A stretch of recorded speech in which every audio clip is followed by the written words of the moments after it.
Roma wines taste better because only Roma selects from the world's greatest wine reserves for your pleasure. And now, Roma Wines, R-O-M-A, Roma Wines present Suspense. Tonight, Roma Wines bring you Miss Lily Palmer in Philomel Cottage, a suspense play produced, edited, and directed for Roma Wines by William Spear. Suspense, radio's outstanding theater of thrills, is presented for your enjoyment by Roma Wines. That's R-O-M-A, Roma Wines. Those better-tasting California wines enjoyed by more Americans than any other wine. For friendly entertaining, for delightful dining. Tonight in our Suspense Theater, we celebrate the talents of two distinguished ladies. Our play is by Agatha Christie, England's #1 suspense specialist, and our heroine is the distinguished continental star, who has recently come to join our Hollywood film colony, Miss Lily Palmer. But before we ring up the curtain on tonight's play and on the performance of Miss Palmer, let me make a suggestion. Rich in tradition is the custom of bidding the old year farewell with champagne. And rich in rare taste pleasure is that custom when you say it with Roma. For brilliant, bubbling Roma California champagne lends unforgettable distinction to your New Year's hospitality. And pale gold, sprightly dry Roma champagne, naturally fermented by the world-famed Charmant bulk process, is sparkling wine at its best. So make those golden moments live forever. Say it with Roma champagne. Roma champagne tastes better because the heritage of character that distinguishes Roma champagne begins with choicest grapes, carefully selected. Then Roma vintners' ancient skill, with the magic of necessary time and America's finest winemaking resources, guide this great treasure to taste luxury. Finally, from the famed Roma champagne cellars, to you comes Roma champagne, the finest in sparkling enjoyment. So welcome the new year with Roma champagne, golden masterpiece of Roma, America's greatest vintner. Yes, right now, a glassful would be very pleasant, as Roma Wines bring you Miss Lily Palmer as Alex Martin, with Raymond E. Lewis as her husband Gerald in Philomel Cottage, a tale well calculated to keep you in suspense. Philomel Cottage. What's that, Alex? Oh, I was just reading the sign over the gate. What does Philomel mean? Why, you little foreigner, we've been here for 3 weeks and you still don't know. Philomel is another name for the bird that's supposed to sing only for lovers. We've been hearing it every twilight. Nightingale. Of course.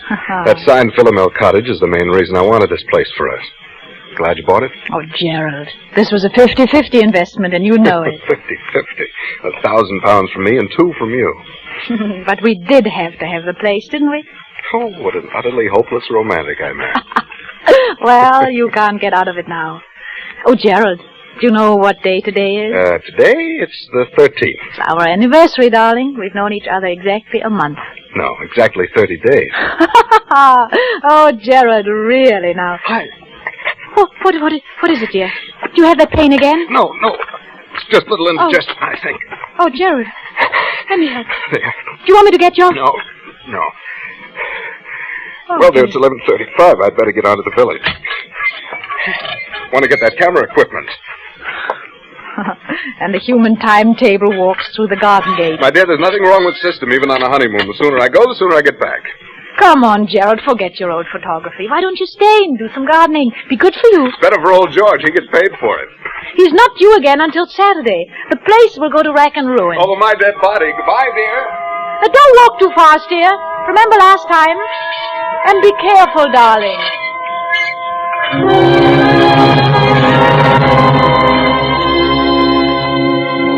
Be careful? Well, it had just slipped out. Be careful. I was swinging there on the garden gate, smiling out my happiness across a part of England that was as remote and placid as any you'd care to find. I wondered why I said such a ridiculous thing. If this were London, say, that would have... London? And slowly my smile fell away. I knew then that the memory of that last week in London had never really been far from my mind. That and that last talk with Dick on the top deck of the bus crossing Trafalgar Square.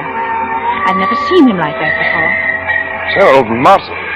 I tell you, Alex, the man's a perfect stranger to you. You know nothing about him. I know that I love him. How can you know in a week? You've only met him. Well, it doesn't take everyone 7 years to find out they're in love with a girl.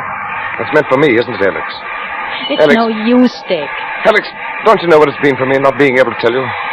I couldn't, not with the income I had. And then I decided I couldn't wait any more. I was going to tell you anyway. And you know what happened. I'm afraid I don't. Yes, you do. That money you inherited. That money from your cousin or uncle or whoever it was. But I don't see what... You didn't think that I could ask you to marry me then, do you? You didn't think I could live off your money? I'm sorry, Dick. Believe me, I am, but I...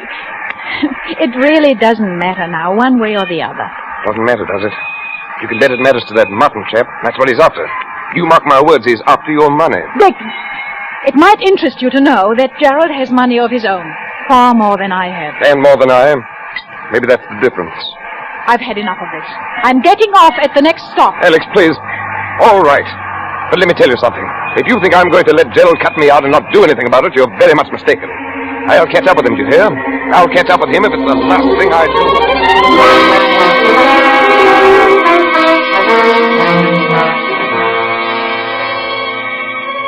I'll catch up with him if it's the last thing I do. Oh, it was just a heat of the moment outburst of hurt pride. I shook my head and shook it away. And then the telephone rang inside the cottage. Now, who could be calling? Couldn't be Gerald. Gerald had hardly had time to get beyond the turn in the road. Except if something had happened to him. If he'd had another attack. Maybe one of the villagers was calling to say that he'd... Oh, hello? Alex, this is Dick. What?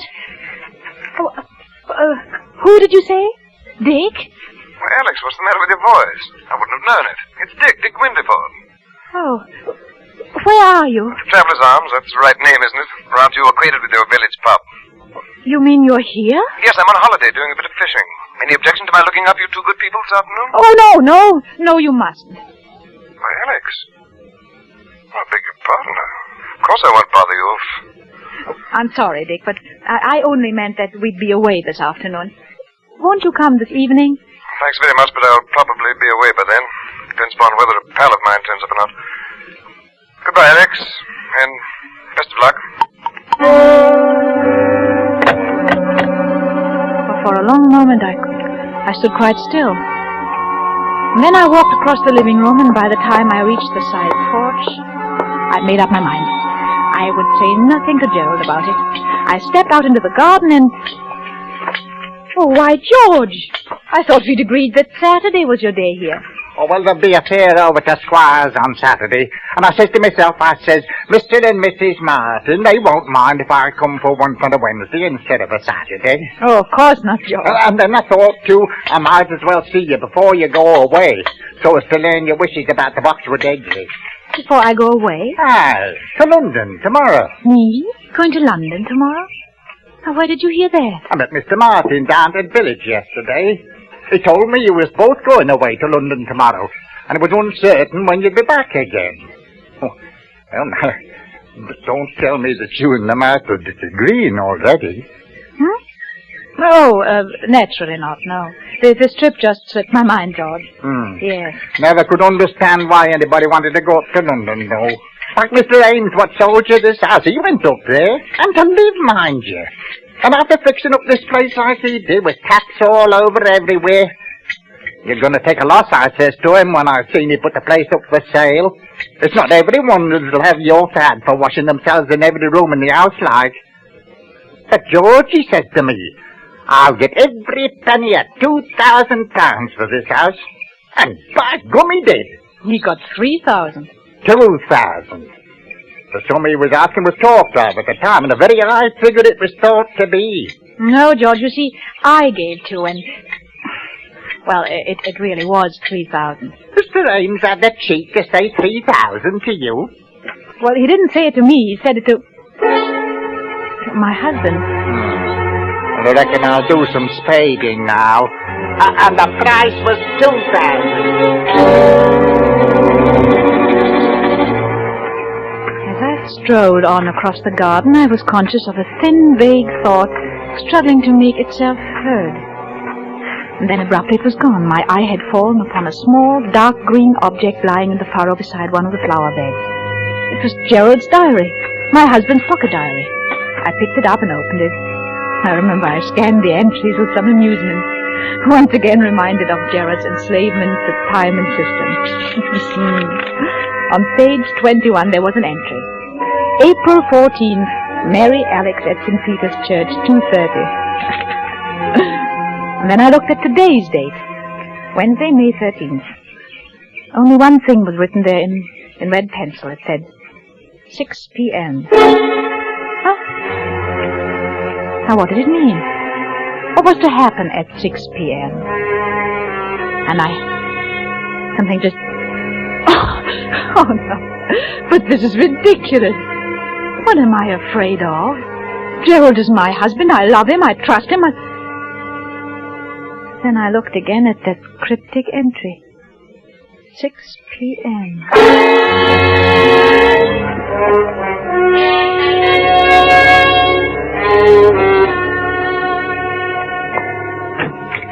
Oh, Alex!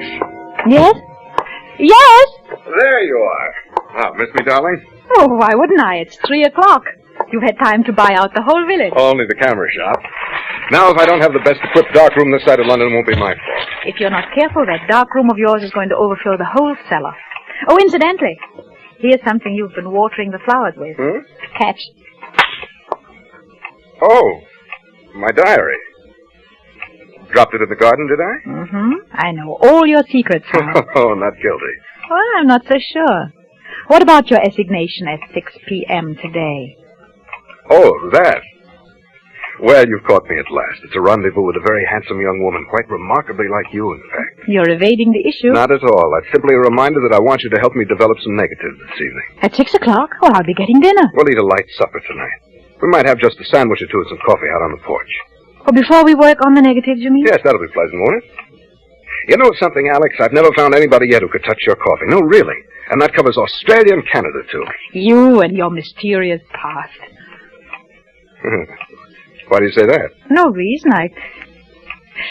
Jared, I do wish I knew more about you. Alex, you're serious. Well, I know it's silly. Well, darling, I've told you all about me. My boyhood in Sydney, my life in Canada. Oh, I see. You mean love affairs. You women are all alike. Well, but there must have been other women. Oh, I don't mean that you're a bluebeard or something, but Bluebeard? surely... What's your mind on such a subject anyway? I've never mentioned it before. Oh, I don't know, Jared. I've been rather upset all day. I imagine I can thank old George for that. The gardener, you mean? Yes. He had some ridiculous idea. We were going away to London. He said you told Where him did so. you see him? Well, he came to work today instead of Saturday. The old fool. Why, Jared... Well, he is an old fool. I want... Jared! Oh, Jared! Lie down here, darling. I'll bring you some water. Your medicine? What? Are you all right? Oh, I'm sorry, darling, getting you all upset about... Oh, just because of the stupid old garden. Oh, I made some weak joke to him about being off to London in the morning. He must have taken it seriously, or else he didn't hear properly. You straightened him out, I suppose. Oh, hardly. You know what a gossip he is. I didn't want the whole village to think my husband was leaving me in the dark about his plans. Are you all right, dear? You really? Told him we were going there? Naturally. Yes, of course. Sorry you were placed in that kind of a situation, darling. Don't suppose you ran into anybody else today? This far from the world, Gerald? It isn't very likely, is it? Well, Gerald... Now, not another word. You aren't yourself now. That's quite plain, and I want you to have a little rest, a little nap. You'll be right as rain by 6 o'clock. Must you do those photographs tonight? You don't... My dear, when one sets the time to do something, one should stick to it. That's the only way to get through one's work. All right, up with you. Upstairs to your bed now. Very well, dear. I'll be getting things arranged in the dark.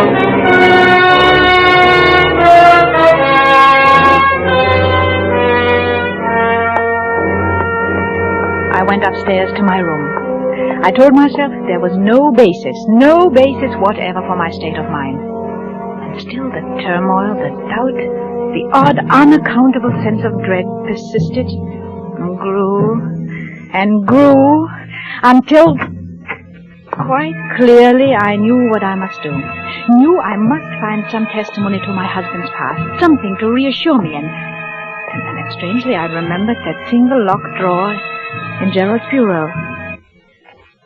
I tiptoed to the door at the head of the stairs, opened it, and entered my husband's room. The key. If only I could find the key to that locked drawer. But there was none in sight. The closet, and then his coat pockets, and then... there at my feet. There on the floor. I saw it.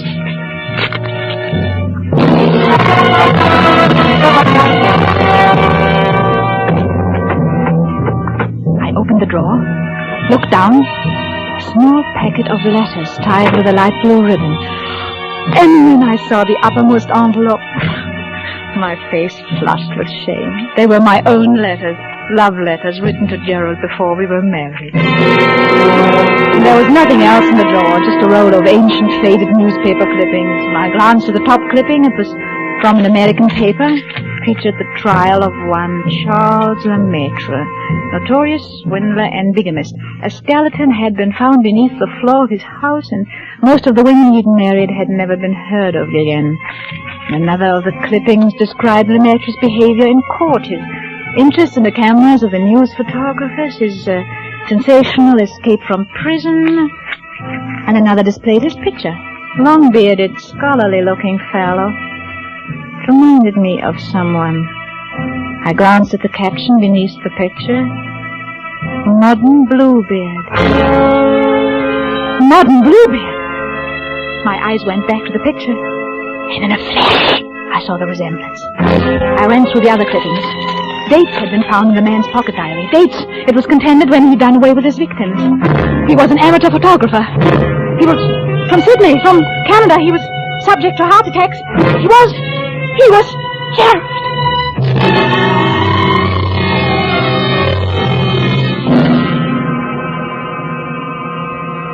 The room whirled about me.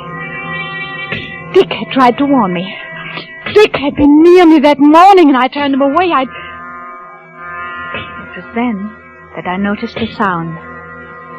There was a pipe in the corner, running up through the room. From below, near its base, something was striking at that pipe as though someone were digging. Yes.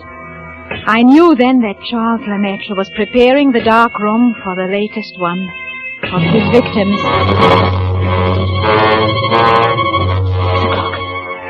6 o'clock. Less than an hour from now. All the jigsaw pieces shot into place. The money paid for the house. My money! My money only. The bonds I'd entrusted to his keeping. And then suddenly, I heard the quiet.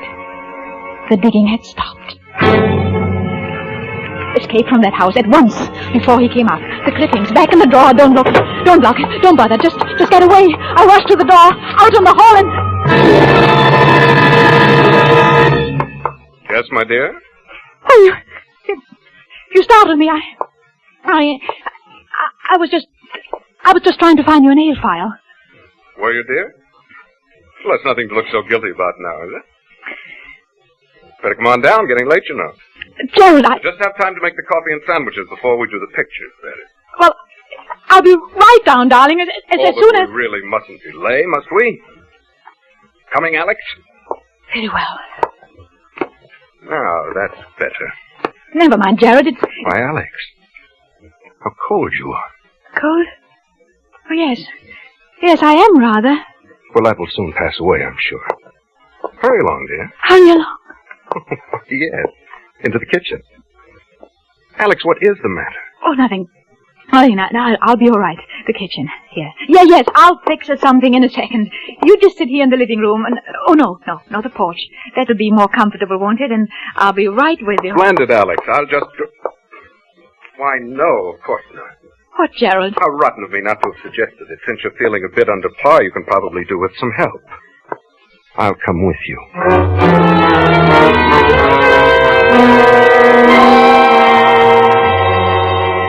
I knew then that some way, somehow, I must get word to Dick. the possibility that he might be gone by now, I just put out of my mind. No more panic. No more panic. When I carried the coffee out on the porch, I glanced at the clock on the mantel. It was 10 minutes till 6. A pity you're so abstracted, my dear. Huh? Oh, why do you say that? Because you're missing the loveliest sight you're ever likely to see again. Look out beyond the garden. The first soft shades of twilight. Twilight over Philomel Cottage. I say, Alex, you are below par. What do you mean? Well, it's the first time you've ever slipped on the coffee. You must have tossed in the entire canister. I'll be more careful after this. Oh, dear. That reminds me. Alex, where are you going? Nothing to get excited about, Gerald. I forgot to order things for tomorrow. I'm just going to phone the grocer. The grocer this time of evening? Oh, he generally stays late on Wednesdays. I'll be right back, darling. Well, don't shut the door, Alex. Oh, it keeps the insects out of the living room. Oh, you're not afraid I'm going to make love to the grocer, are you? Operator. Exchange? Operator, get me the Traveler's Arms. Please hurry. Hello? Traveler's Arms. Hello? Mr. Windyfoot, please. Will you? Hold on. What? You don't know if he's still there? Oh, well, see, won't you? It's most important. Don't let me disturb you. Oh, darling, you do. I hate anyone listening when I telephone. But I do, Gerald, truly. You're quite sure you're really calling the grocer? Why, as a matter of fact, I'm not sure. What? What I mean is, I'm afraid I've got the wrong person, a perfect stranger. I don't understand. Someone I know nothing about. You know nothing about them. Why don't you hang up? Here, who's at the end of that wire? Let me see. Hello? Hello? Oh, it's dead. Oh. All right, my dear. Might as well get started. Oh, we're late now. Late? For the pictures? Precisely 3 minutes after 6. Oh, why, Gerald, it won't be 6 o'clock for 8 minits. Look at the clock there on the mantel. Oh, I don't go by that relic. I go by my own wristwatch. Gerald, listen. Stop pacing and listen to me. I don't feel up to it tonight. I'm upset and I'm tired. Alex, I promise you won't be a bit tired after it's over. No, I'm not going to wait 1 minute longer. No, I won't do it. I'm not coming Come with along, you. Alex, or I'll carry you there. No! You will, do you hear? You will. Gerald, stop! Stop! I've got something to tell you. I've got something to confess. Confess? Yes, to confess. Something I ought to have told you before. I've had my secret past, too. A former lover, I suppose. Well, in a way, but something else. You'd call it... Yes, I expect you'd call it a crime. A crime? You? I don't believe it. You'd better sit down now, Gerald. There. I told you I'd never been married before, and that was not entirely true. There was a marriage when I was 22 in Vienna. He was an elderly man with a little property. Go on. I induced him to insure his life in my favor, and at one time I was a nurse with access to a number of poisons. And there's one poison, a white powder. You know something about poisons, perhaps? No, I know very little about them. How? Well, this one is absolutely untraceable. Any doctor would give a certificate of heart failure, and oh, no! No, I can't. Go on, I want to hear. Well, all right, I always made this his coffee for him, and one evening I put a pinch of this poison in his cup. I remember that evening how very much like this it was, how peaceful. He gasped a little and tried to move from his chair, but couldn't, and presently he died. How much was the insurance money? About £2,000. I speculated, though I lost it. And it was over 2 years before I married again. Huh? And he was a much younger man. Quite well off. There was a will in my favor. He liked me to make his coffee, too, just as my first husband had done. I make very good coffee. Alex.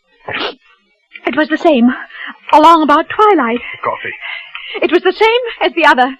He just sat there in his chair. The coffee. And died. Our village doctor pronounced it heart failure. My husband did have a weak heart, you see. And that helped. It helped a great deal. Alex, listen. That netted me over 4,000 pounds. I didn't speculate The with... coffee. That's why I tasted that way, you devil. You poisoned me. You poisoned me. I'll kill you. Yes, I poisoned you. And already the poison is working, you see. You can't move from your chair. You're lying. I'll kill you. I'll kill...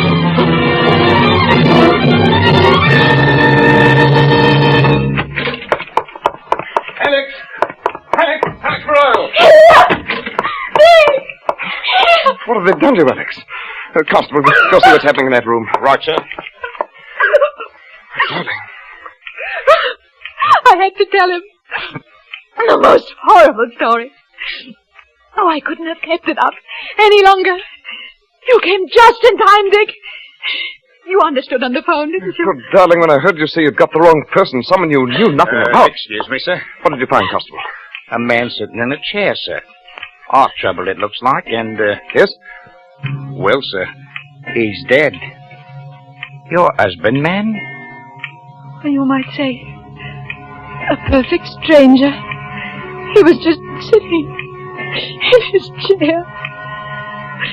And presently, he died.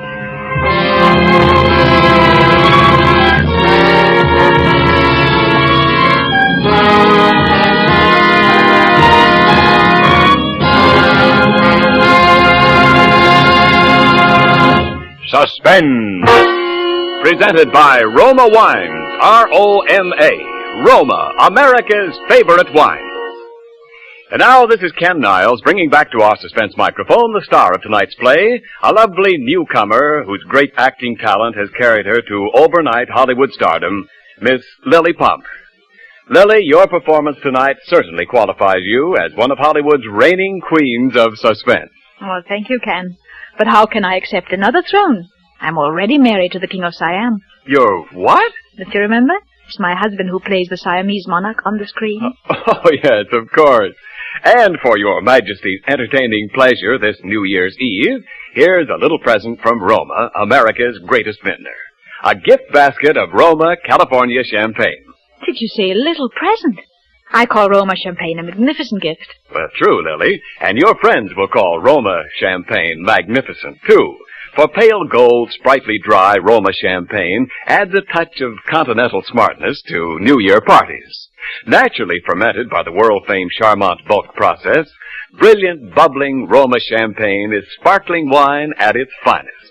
So make those golden moments live forever. Say it with Roma champagne. Say it with Roma. I will, Ken. And Lily, to bring you the finest in sparkling enjoyment, Roma begins with choicest grapes, especially selected for fine champagnes. Then ancient Roma skill and the magic of necessary time guide this grape treasure to rare taste luxury in America's finest champagne cellars. That's why those who know champagne choose Roma champagne, golden masterpiece of America's greatest vintner. So, welcome the new year smartly. Say it with Roma champagne. Right, Ken. Good night. Next Thursday, same time, you will hear Mr. Mark Stevens as star of Suspense. Produced and directed by William Spear for the Roma Wine Company of Fresno, California.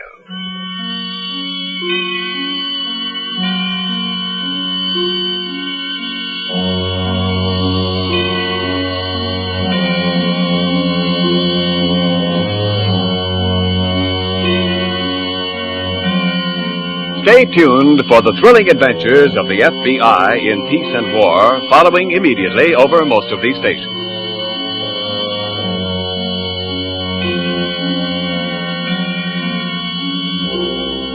In the coming weeks, Suspense will present such stars as Dan Duryea, Alexander Hitchcock, and others.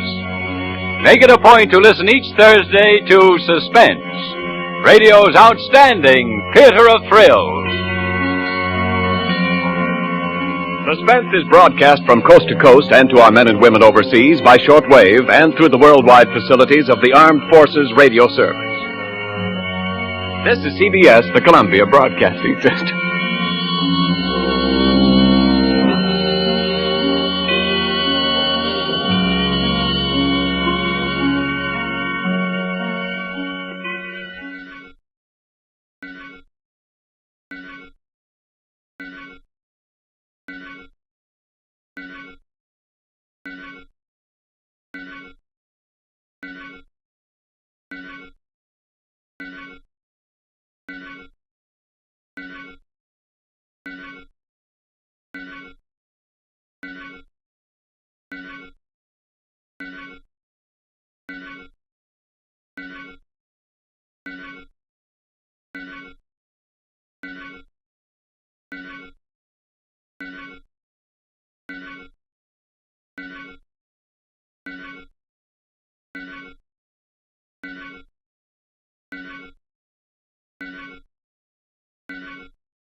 Yes, Roma wines taste better because only Roma selects from the world's greatest wine reserves for your pleasure. And now, Roma Wines, R-O-M-A, Roma Wines present Suspense.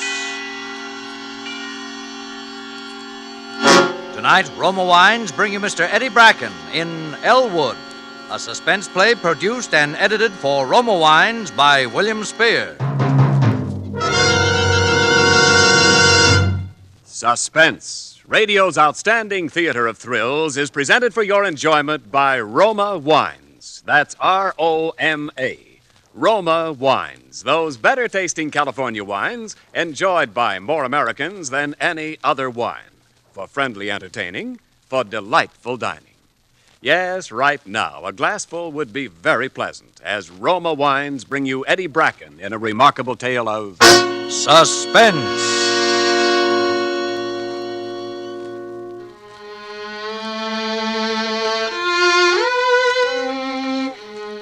Mr. Obermeyer wasn't around, so I closed the gas station early that day and started home. I wasn't feeling very well. I walked along thinking of different things, past the high school where I'd gone last year and where Miss Wilson was still teaching, past the movie theaters where they were still showing the Humphrey Bogart picture I'd seen last night. I thought maybe I'd go again tonight. And then I cut through the alley to the rickety old frame building where we lived on the second floor over the store. I hated that place. Every time I got near it, I hated it worse. It was no kind of a place for us to be living. I went up the back stairs. I could hear Mom and Sis in the kitchen, so I went straight to my own room and locked the door. I pulled up the old floorboard and got out my things and spread them on the bed. I pinned on the Flyers watch, that is his wings, and strapped on the chronograph-type watch. It said "To Jimmy" from Jane on it. I looked at myself in the mirror. I could have been a famous flyer. I took off the watch and wings and looked over the other things. There was the gold fountain pen that I had only a week. It said L.I.B. on it. It was the kind that big executive used to sign important papers. I tried it out a few times in front of a mirror. Elwood? Yes? Elwood! All right, Mother. All right.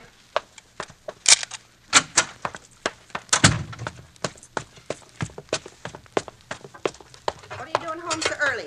Did you get fired? No, I just closed up a little early. Well, you will get fired. Mr. Obermeyer catches you closing up early. Oh, no, I won't. And don't think you're going to lie around this house when you do.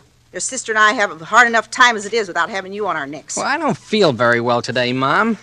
Don't feel very well. Is supper ready? No. Is that all you can think about when you come home? Food? There isn't much else, is there? Is that so? Well, any time you get tired of using this place as a boarding house... Forget it, Mom. What's this? Leave it alone. Do you have to look at everything? Well, what is it? An old album of snapshots I found in the trunk today. Didn't know I still had it. Gee. Is this me? Let me see. That's you. How old was I then? Oh, let me see, about 6. You were real cute then. Are there any pictures of Dad? No. Say, I remember this place. This is where we lived just before we came to Fairfield, wasn't it? Quite a while before. You were about 8 then. Who's this? Who's this man? You ought to remember him. You were almost 9 when he went away. I don't. Who was he? He was your stepfather. What's the idea of tearing that up? Plus, I want to. Cut it out. You got no right to tear up that picture. The Lord knows I got no use for that man, but you got no right to tear it up. Oh, you had no right to marry him either. Shut up! Now get out of here before I hit you again. Get out of here! Get out!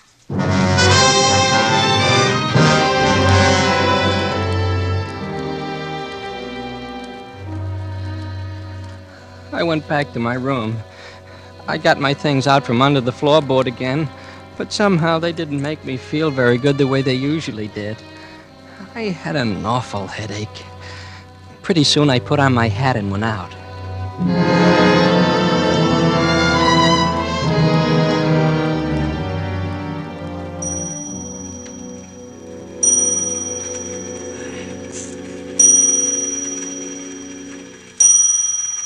Is the oil and water all right, Miss Wilson? I think it is, Elwood, yes. Well, that'll be $1.80 then. All right. Here.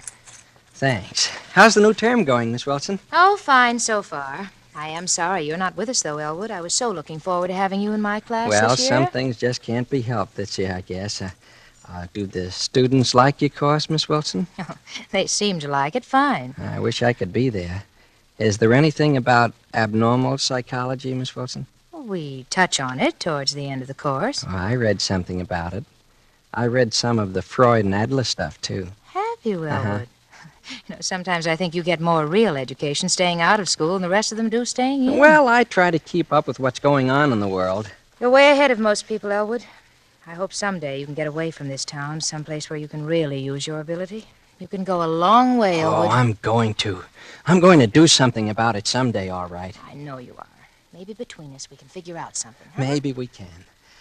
Can I come over and listen to your records again sometime, Miss Wilson? Of course you can, Elwood. Anytime you feel... Oh, hey, Elwood. What's the matter? Elwood, we got a phone for Dr. Parker and the police. What's up? Why? Well, it's Mr. Granby. They just found him over there in the lot. Henry Granby? Yes. Our phone. You go on over, Elwood. Maybe you can do something. All right. You want to come, Miss Wilson? Yes, I will.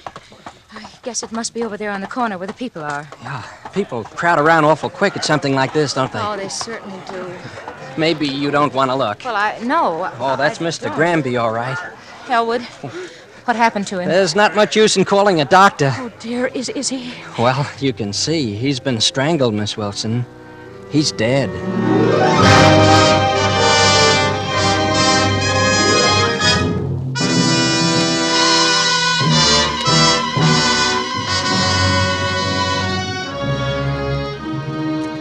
For Suspense, Roma Wines are bringing you Eddie Bracken in Elwood.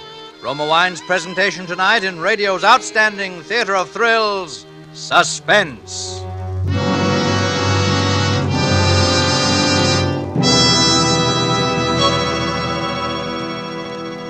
Between the acts of Suspense, this is Ken Niles for Roma Wines. Whenever you entertain and for everyday pleasure, your best buy in good taste is better tasting Roma wine. Yes, more Americans enjoy Roma than any other wine because Roma gives you an important difference, an extra goodness you enjoy in fuller bouquet, richer body, and better taste. For to bring you wines that are superior, that taste better, Roma starts with California's choicest grapes. Then Roma master vintners, with America's finest winemaking resources, guide this grape treasure unhurriedly to tempting taste perfection. This wine is placed with mellow Roma wines of years before. And from these reserves, the world's greatest reserves of fine wines, Roma later selects for your pleasure. That's what makes the difference, the better taste you enjoy in Roma, California wines. So whether you prefer sherry or port, muscatel or tokay, insist on Roma wine. R-O-M-A, Roma, the greatest name in wine. And now Roma Wines bring back to our Hollywood soundstage Eddie Bracken in Elwood, a tale well calculated to keep you in suspense.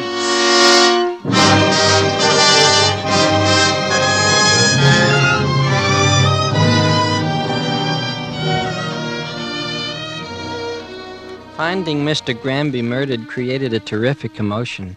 At first, they thought some tramp did it, but they couldn't find anything missing except a Phi Beta Kappa key. So they figured someone in town must have done it, because there were quite a lot of people who didn't like Mr. Granby at all. You can imagine how that made them feel, a little town like ours where everybody knew everybody else, and someone you might say hello to a dozen times a day, was a murderer. Friday was my afternoon off, and I was walking around town, and I ran into Miss Wilson and Winnie Hawks. Why, hello, Elwood. Oh, hello, Miss Wilson. Hi, Winnie. Elwood Parsons. I do wish you'd stop calling me Winnie.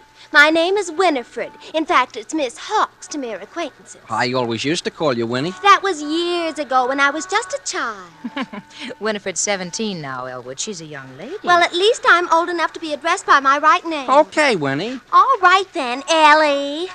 Say, Winnie, what's that? What? That hanging on your bracelet. Oh, that. That's just a little gold football. Andy Sawyer gave it to me. Gee, that's nice. Oh, it's all right. The whole varsity got them. Anybody might have one. Anybody? Yes, even you, if you'd ever taken the trouble to go out for the team. The football equipment cost too much. Say, hear anything new about the murder? New! My father says that if the police can't do anything, it's high time the citizens took things into their own hands. He's forming a vigilante committee. Oh, Winifred. Well, we have to do something, don't we? After all, there's a murderer running around loose. How do we know? It might be anybody. Sure, it might be anybody. Well, of course, I suppose it might, Listen, will both of you swear not to tell us to a living soul? What, Winifred? My father thinks he knows who did it. The murder. Does he? He thinks it's old man Krantz. In the first place, there's something wrong with him living up there in that old shack all alone. And in the second place, he's a foreigner. Oh, Winifred, what's that got to do with it? Well, he could have done it. My father thinks he's somebody who's crazy. A fiend. That's the craziest thing I ever heard. Old man Krantz, a fiend. Well, just because you're such bosom pals Tell your with father to guess again, Winnie. Old man Krantz wouldn't hurt anybody. How do you know? Old man Krantz, he wouldn't hurt a fly. He wouldn't dare.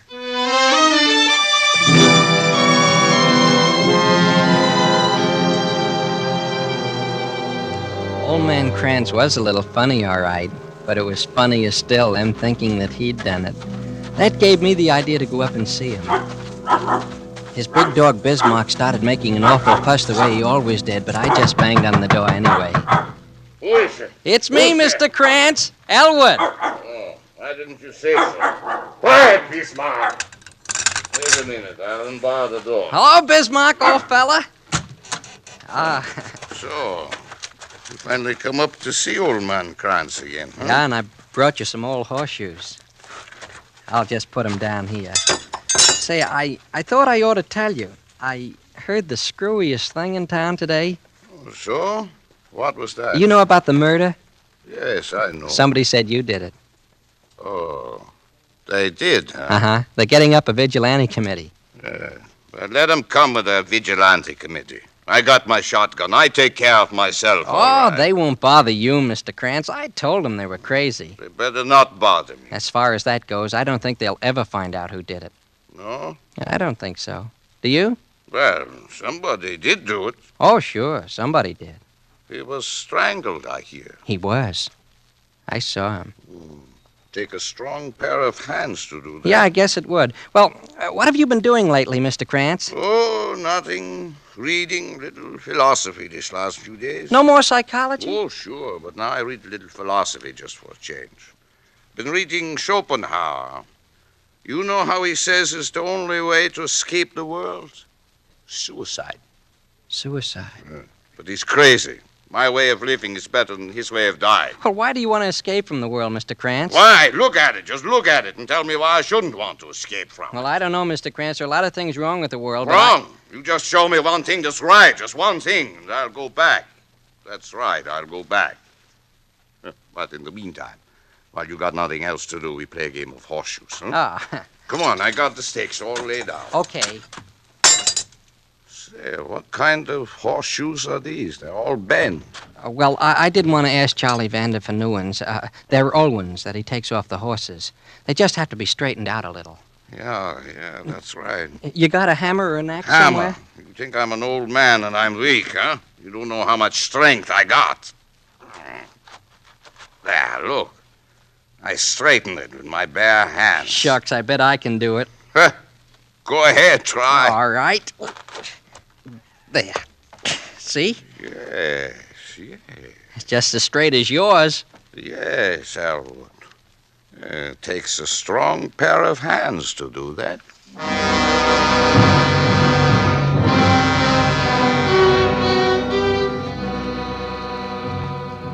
I didn't feel very well that night. I tried on my Phi Beta Kappa key that I had in front of a mirror, and then I put it back in the place under the floor, and then I put on my hat and went out. You know what? The next day they found Winnie Hawks. She was dead. Somebody had strangled her.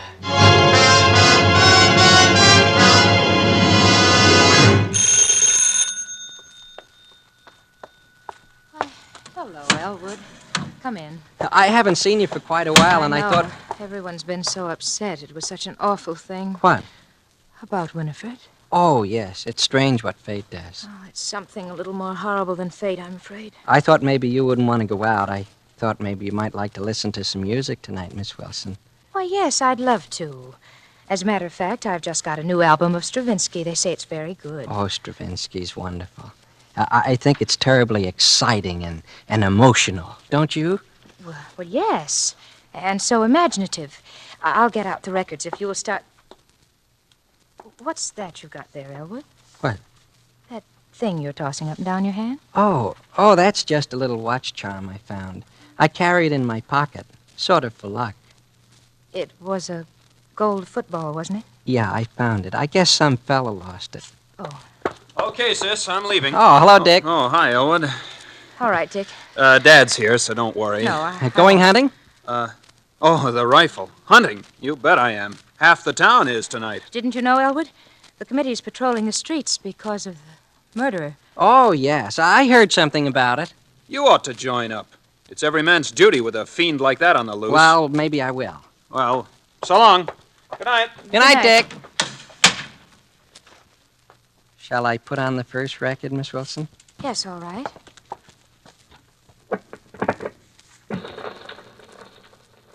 Elwood, Yes? where did you find that gold football? Down by the railroad tracks. I guess some fella lost it who was passing through. I sort of collect things like that, you know. Oh.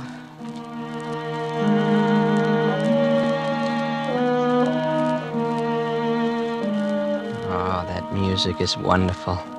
It makes me want to do things, big things. You've been a wonderful help to me, Miss Wilson. I like to help people that I think will benefit by it. So perhaps someday they can accomplish something. I'm going to accomplish something someday, Miss Wilson. In a way, I already have. Sometimes I thought, if I were only a little bit older, or you were a little younger, we... That's one thing we know we can't accomplish, isn't it? We can't change our ages. No, we can't accomplish that. That's a lovely watch you have on, Miss Wilson. Oh, this. I've never seen you wear that one before. A friend of mine brought it back from Europe. May I see it? Of course.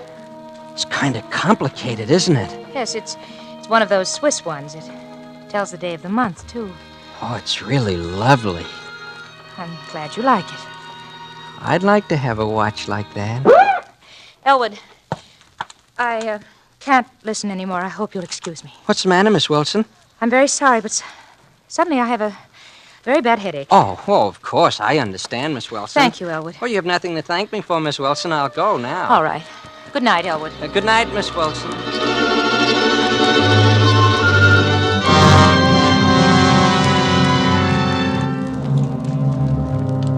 I went home and put the gold football in the place under the floor. I thought I'd go to sleep, but I felt worse that night than I ever had. So after a while, I put on my hat and went out. I walked around for quite a while. Once I saw some of the fellows driving around in a hopped-up Ford, all with rifles and shotguns. How are things at the station, Elwood? I just waved to them and kept on walking. I was down around the station just as the 1140 was pulling out. A man had gotten off and was crossing the tracks to take the shortcut. It was dark. I couldn't see who he was, but he had a brand new briefcase, a lovely one, the kind they call a dispatch case. I followed him. The shortcut is a path up over the ridge below Mr. Krantz's shack. It winds quite a lot, so at first he didn't notice I was following him. I got pretty close before he did, and he turned his head. He began walking faster, and so did I. In a minute, he looked back again, and it must have come to him who I was because he started to run. Then I ran, too. When he saw he couldn't get away, all at once he made a quick turn up the hill towards the lights in Old Man Krantz's shack. He didn't yell or anything, but he dropped his briefcase now, and he was running as hard as he could. So was I, and I didn't stop. For a second, I was afraid he might wake up Old Man Krantz's dogs before I caught up with him. He tripped over something and fell, and I was there before he could get up. He turned his face. Then suddenly it happened again. The same thing that happened with Winnie Hawks and Mr. Granby. It wasn't his face that I saw. It was the face in that picture. The face of my stepfather. My hands were closing around his throat.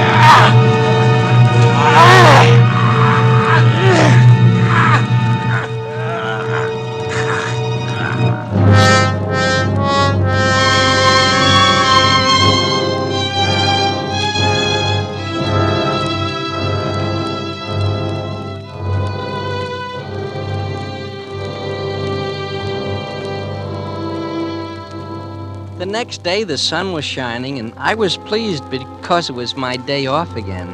I'd slept late, but when I started over into town, I saw a lot of kids running up towards the ridge, so I guess they'd found him. I followed along, but when I got there, I saw they were going up further, to Old Man Krantz's shack. There was a big crowd there, and the sheriff and 3 or 4 cops, they didn't seem to be doing much. It was some other men, like Mr. Wilson's brother, that seemed to be in charge. One of them had a rope, and he was slinging it over a tree. And then I saw the dog. Somebody had shot Bismarck, and he was lying there in the grass, all covered with blood. And then they were dragging Old Man Krantz out of his shack. I'm an old man, boys. I don't do it. What would an old man like me want to do a thing like that for? Shut up! Now, Quiet! Listen here, men. Quiet! I gotta warn you. What you're doing is illegal and contrary to the law. We're in charge now, Sheriff, and let me warn you. Don't try to interfere. Bismarck, old Bismarck, what have you done that for? To a poor dumb animal. He didn't do nothing. Come on, get the rope. No. Wait, he didn't do it. How do you know? Well, he couldn't have... There's the one who did it. Right there. I was down the hill before they even had time to fire a shot. That's all it had taken. Just those few words and they knew. But it was too late now. There was a freight train coming through just as I got to the tracks. I got across ahead of it. That cut them off for a minute and gave me time to think. But I knew I'd never get very far in the open daylight. Then I saw an oil tank car standing on the siding with the top up. I scrambled up onto it and down the little ladder inside. It was empty, but I was barely inside when they were across the tracks after me. I hardly dared breathe, standing there in the darkness with the oil on the bottom of the car seeping into my shoes. I almost fainted thinking of what would happen if somebody got the idea of looking into that tank car. It was good and dark. About 8 o'clock, I guess, before I dared to climb out. I was still frightened, but I was excited, too. They were looking for me. Everybody. In a couple of days, the whole country would be looking for me. But they wouldn't find me. They'd never find me. For years, they'd wonder how I got away, and then I saw 2 men walking up the track to the freight agent's office. I was frightened all over again. Haven't seen any sign of them, have you? No, I just wish I had. I got old Betsy here all primed and ready. They were all over, everywhere. But just the same, I had to get to see Miss Wilson. Somehow I just had to get to see her. I started back over the ridge. I figured that would be the last place they'd be looking. But at every little sound in the brush, I'd go weak all over from fear. I got there, though, through the backyard. And I was just hiding in the bushes alongside the house when I saw her come out the front door with Dick. I'll walk you down there, sis. We're patrolling the streets by the school anyway, so you'll be all right. Keep plenty of lights on, though. It's so brutal. Brutal? Yes, and you enjoy it, all of you, hunting him down like an animal. What? Good Lord, sis. He is an animal.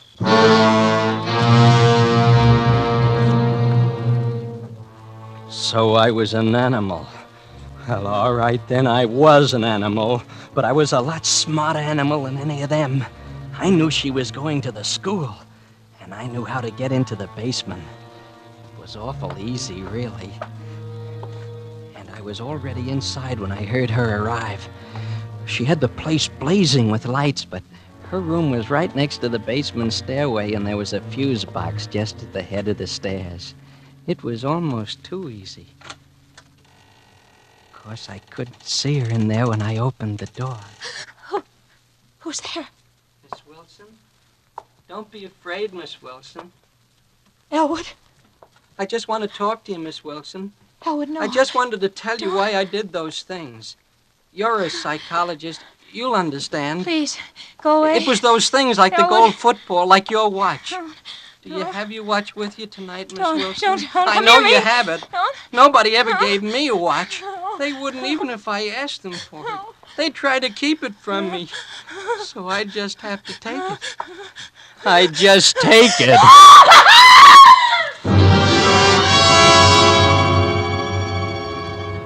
They were coming down the hall. The lights were on all of a sudden. There was only one way out. The window. I was cut some when I hit the ground, but I was all right. I started to run. And then I saw someone in front of me. He was aiming right at me.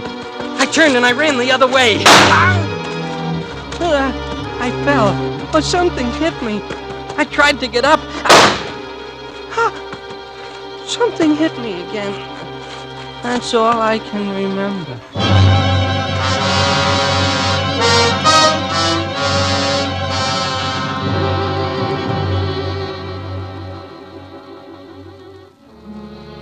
They say I'm what's called a criminal psychopath. They say I took those things because they were symbols of love that I never had. They say I killed those people because they represented my stepfather. And I thought he'd kept me from being loved.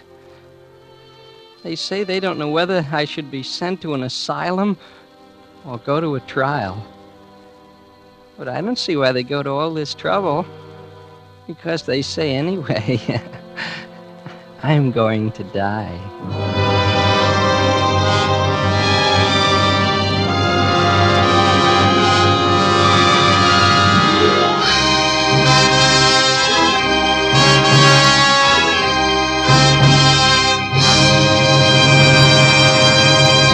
Suspense. Presented by Roma Wines, R-O-M-A, Roma, America's favorite wines. This is Ken Niles bringing back to our suspense microphone the brilliant star of tonight's play, Eddie Bracken.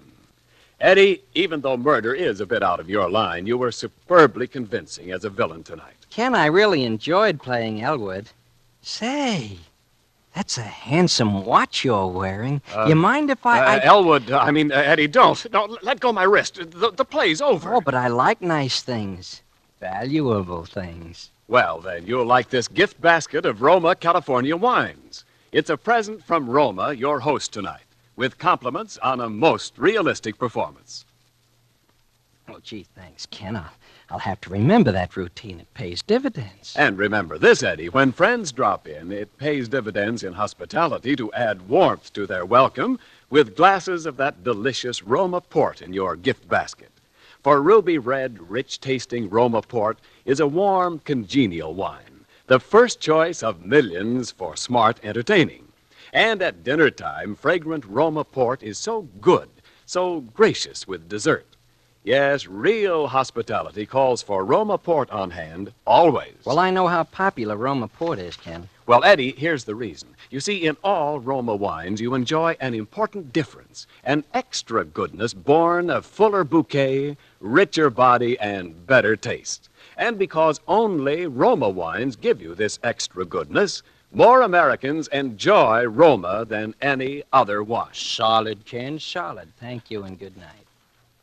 Eddie Bracken may be heard on his own program, For Texaco, and is currently being seen in the Paramount production, Ladies' Man. Tonight's suspense play was written by Robert Richards. Next Thursday, same time, you will hear Mr. Howard De Silva as star of Suspense. Produced by William Spear for the Roma Wine Company of Fresno, California. In the coming weeks, Suspense will present such stars as James Stewart, Nancy Kelly, and others. Make it a point to listen each Thursday to Suspense, radio's outstanding theater of thrills. This is CBS, the Columbia Broadcasting System.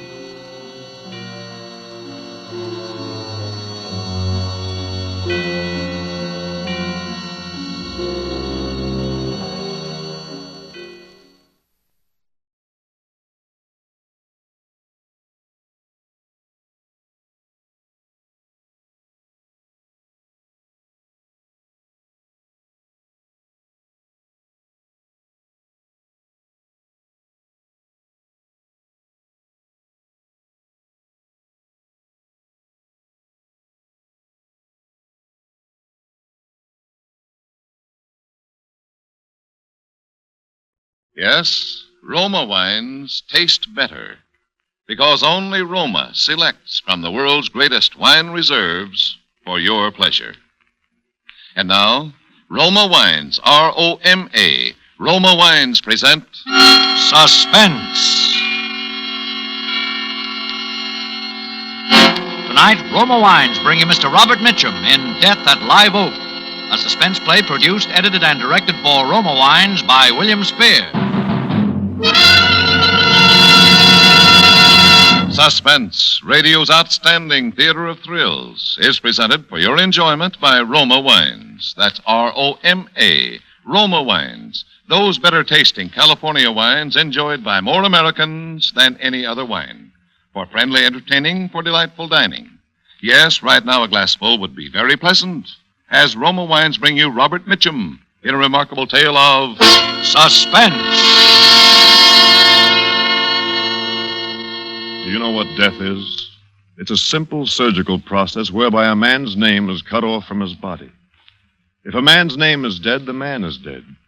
Even though his breathing may be normal, his pulse beat regular and strong. My name is dead. So I've become a ghost, a very much alive ghost with hemoglobin in my bloodstream and thoughts in my brain. And yet, as a ghost, I am accused of a crime which I swear to you I did not commit.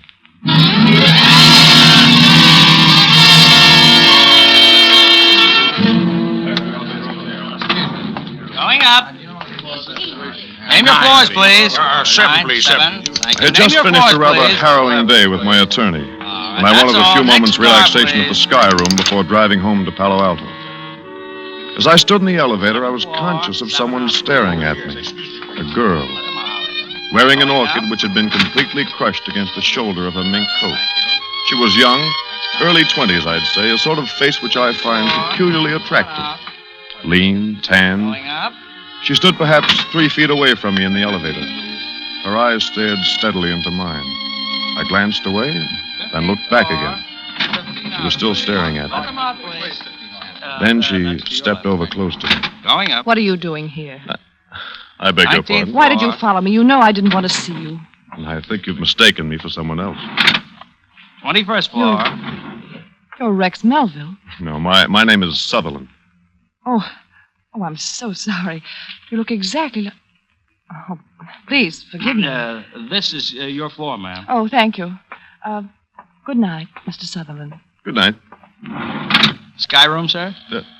Yes, the Sky Room. Thank you, sir.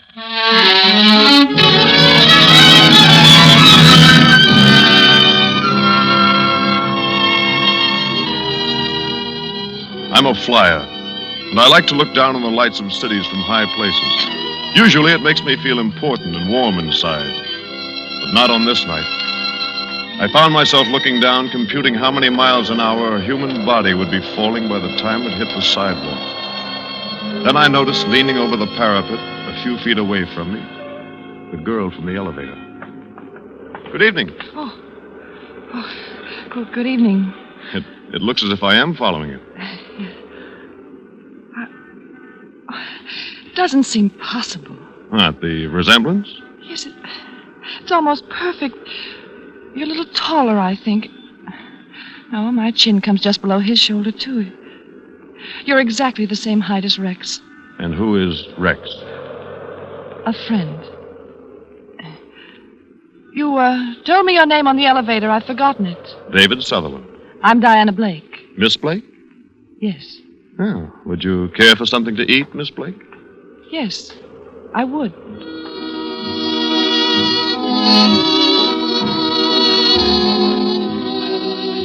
We had a rare bit, I think, and we talked about the customary subjects with the expected flippancy. She was beautiful, by every standard except the Flemish. There was a thrilling compactness about her. My mind floated through all sorts of conjectures, but Miss Blake bolted me back to reality. I lied to you. What? My name isn't Diana Blake. It's Mrs. Melville. Rex is not a friend. He's my husband. Oh, somewhat more than a friend. In this case, somewhat less. It's so incredible. So utterly incredible to sit across the table from someone who looks exactly like my husband and have a good time. better leave. He might find us here. Of course. Philip? Yes, Monsieur Sutherland? Check, please. May I see you home? Oh, it's not necessary. I have a suite here in the hotel. Here is the check, sir. I'll sign it. May I borrow your pencil, Philip? I'm deeply sorry, Monsieur Sutherland. What?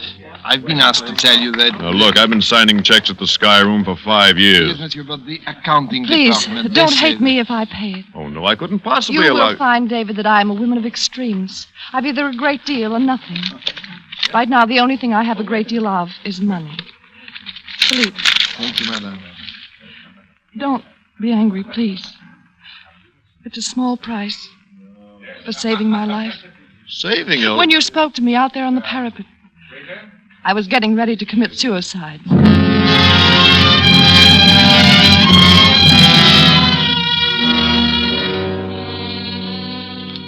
I saw her to the door of her hotel suite, kissed her, mentally, and bade her a formal good night. It's been pleasant meeting you, Mrs. Melville, etc. But inside, I knew what had happened to me. And by 4 a.m, I knew I'd have to do something about it.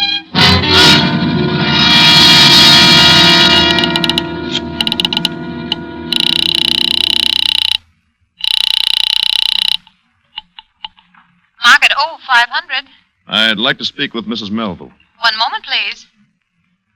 I'm sorry, sir. There is no Mrs. Melville registered here. Operator, how about a Miss Blake? Diana Blake? I'm ringing Miss Blake's apartment. Thank you.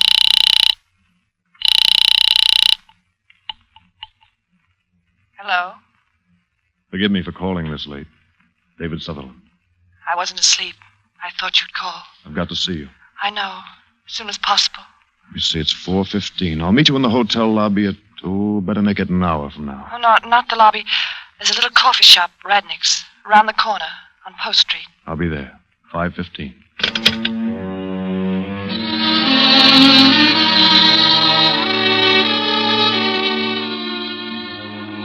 It was just growing light as I drove up the bay shore. Practically no traffic. I got to Radnick's in about, 40 minutes.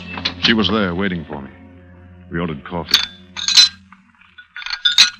Anything else? Eggs? Toast? No, I'm not hungry. Do you know what I want to talk with you about? I think I know. There are a few things we have to get clear. Are you married? Yes. The hotel has you registered as Miss Blake. I've been separated from Rex for 3 years. I met him in Buenos Aires. We were married. Didn't work. So I left him. No divorce? I hate scandal. Nobody knew I'd been married. It was foolish, but I came back here and became Diana Blake again. And he dropped out of your life? Until last week. Just showed up out of nowhere. Seems he suddenly needs money, and a wealthy wife's a handy thing to have. Did you buy him off? It doesn't stop there. He wants to live with me. I can't stand being in the same room with him. And he looks exactly like me. That's why I married him. He's very attractive. His appearance... But... He's not a human being. And you'd rather kill yourself than live with him? Yes. Now listen to me. Raise your head. Listen to me. Yes. I'd rather die than go through what I have to do this week. You know the firm of Sutherland and Sons? The importers? I used to have a third interest in the company. But there have been some cagey stock manipulations by my dear cousins. I wound up with a safe deposit box full of waste paper. I may have to go through bankruptcy. Oh, I'm sorry. Now, look. We both considered suicide. That's no good. But what would happen if we both became... Husband and wife? Yes. What will happen to Rex? Rex is going to become the late David Sutherland. Oh, no. Now, look, I've thought it all out. I have some property up in the High Sierra, a summer house called Live Oak. The only way to get there is by air. The place has been advertised for sale. Now, suppose you told Rex you were interested in buying Live Oak. Could you ask him to fly up with me in my plane? Well, he likes to fly, but he might be suspicious. You can make it sound logical. Tell him you want to try to make a go of your marriage. Live Oak seems to be an ideal place for a second honeymoon. Yes, I'll try. Does he have any friends in San Francisco? None that I know of. He's lived in Argentina for years. Oh, one thing, his voice. It's a little higher pitched than yours, and he speaks more precisely. I can get by. What accounts does he have here? Bank He- accounts. Doesn't have any. Using traveler's checks and the money I've had to give him. Will he stay with you tonight? If I let him. Good. That'll give me a chance to go through his hotel room. Where's he staying? The Park Row. Room? I don't... Oh, yes, 518. 518. Now, tonight, Diana, you tell him about Live Oak. Say I'm a real estate broker, and make some remark about the resemblance. Yeah, all right.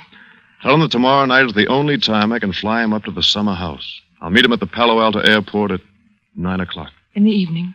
The air is smoother at night. Can you land at Live Oak after dark? No, Diana. But Mr. Melville will never land anywhere alive.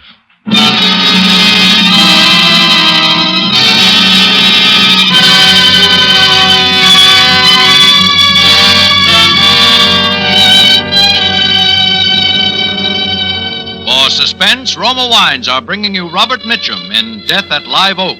Roma Wines' presentation tonight in radio's outstanding theater of thrills, Suspense.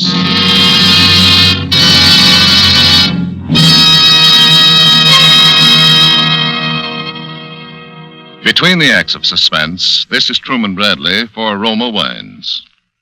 When you share Roma wine with family or friends, you enjoy fuller bouquet, richer body, and better taste. Yes, Roma wine gives you more enjoyment for your money, an extra dividend of taste pleasure in every sip. To make absolutely sure that Roma wines taste better, Roma selects from California's choicest grapes. Then, with centuries-old skill and wine-making resources unmatched in America, Roma master vintners guide this grape treasure unhurriedly to tempting taste perfection. These choice wines are placed with mellow Roma wines of years before. And from these reserves, the world's greatest reserves of fine wines, Roma later selects for your pleasure. Tomorrow night with dinner, enjoy the superiority, the better taste of Roma California Burgundy or Sauterne. Discover for yourself why more Americans enjoy Roma than any other wine. That's R-O-M-A, Roma. Your best buy in good taste. And now, Roma Wines bring back to our Hollywood soundstage Robert Mitchum as David Sutherland, with Mary Jane Croft as Diana Blake in Death at Live Oak, a tale well calculated to keep you in suspense.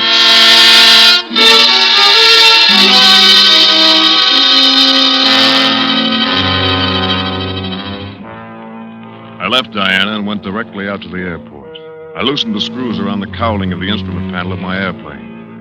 And I took my parachute home and soaked it thoroughly in a wash tub full of black dye. The shrouds and the silk came out dull black, just right. As it began to grow dark, I felt a tremendous desire to be with Diana, at least to talk with her. I realized how much she was coming to mean to me, but I stifled my urge to call her. If I could be apart from Diana this one night, I could be with her the rest of my life. I drove back into San Francisco to the Park Row Hotel. As I walked in, I turned my hat brim down in the way Diana had told me Rex Melville wore his. I prepared to speak more precisely to try out my impersonation of the man I was about to murder. Good evening, Mr. Melville. Good evening. May I have the key to 518, please? Certainly, Mr. Melville. You weren't gone very long, sir? No, not long. Is there any mail in my box? Well, I just gave you your mail, sir, when you went out. Oh, of course. I'd forgotten. Thank you.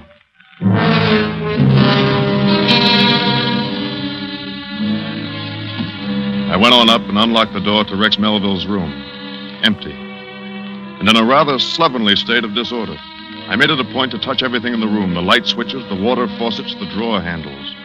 I wanted to leave plenty of my fingerprints in case I should need to prove later on that I, the future Rex Melville, had occupied this room.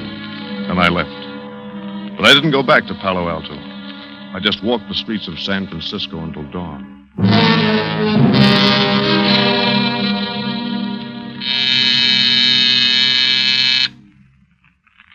Who is it? David. Just a moment. Oh, Diana. Oh, David. I thought the morning would never come.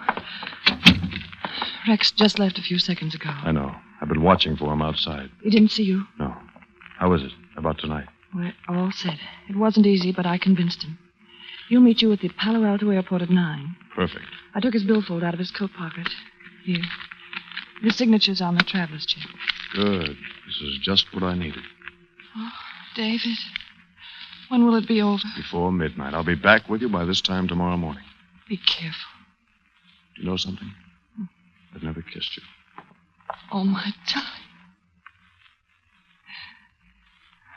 Forgive me. I didn't blot my lips. Who could that be? Rex. Hide the billfold. Yes? Who is it? Let me in, will you? I forgot something. Just a moment. I left my wallet. Well, hello. This is the real estate man I told you about. My name is Sutherland. You're right, honey. He's a dead ringer for me. Yes, I understand we're taking a little trip tonight. Yeah, say, you make your business calls pretty early in the morning, don't you, Mr. Sutherland? he stopped in to find out about tonight. I was just leaving. Good. Now, what about the wallet, honey? It's not here. You sure? If I find it, I'll call you. All right. Say, why don't we ride down in the elevator together, Mr. Sutherland? You can tell me something about this place at Live Oak. Oh, but Rex... I'll be glad to. Goodbye, Mrs. Melville.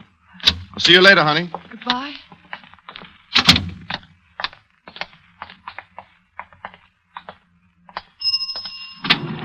Down car. Go right ahead, Mr. Sutherland. No, after you. All the way down? Yes, the lobby, please. Hey, I hope you're a good pilot, Sutherland. I've been flying 10 years. What kind of plane do you have? Metal monoplane, a high wing. It seats 2 people side by side. Say! What's the matter? Are you fellas twins? No. I thought for a minute I was seeing double. Have to go see an eye doctor or something. No, we're not twins. You sure do look alike, though. Glad I don't have to see an eye doctor. Oh, here's the main floor. Watch your step, please.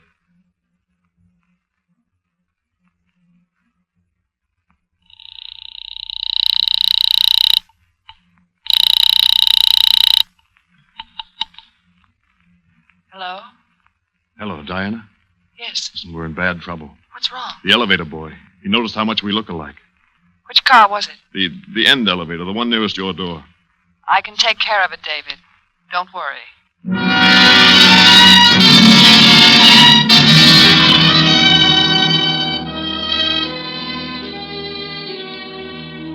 It was a ghastly day of waiting.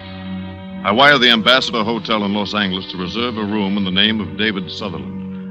I remarked casually to one of my neighbors that I was flying down to Los Angeles in the evening. Promptly at 9 o'clock, I drove to the airfield. It was dark and deserted. I dumped my black parachute in the pilot's seat and waited. 9:15, no Melville. 9:30, still no sign of him. About 20 minutes of 10, I saw some headlights turn down the dirt road that leads to the hangar line.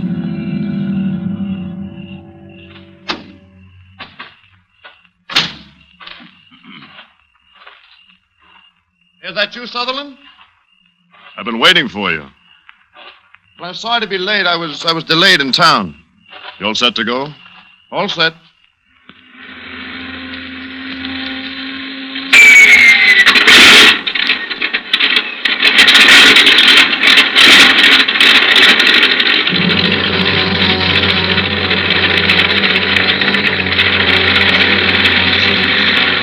No one saw him get into the plane. The airport isn't normally equipped for night operation. I didn't waste much time warming up the engine. This would be the last takeoff for my ship, so it didn't make much difference. I gave a full throttle, roared down the asphalt runway, and banked sharply out over the bay.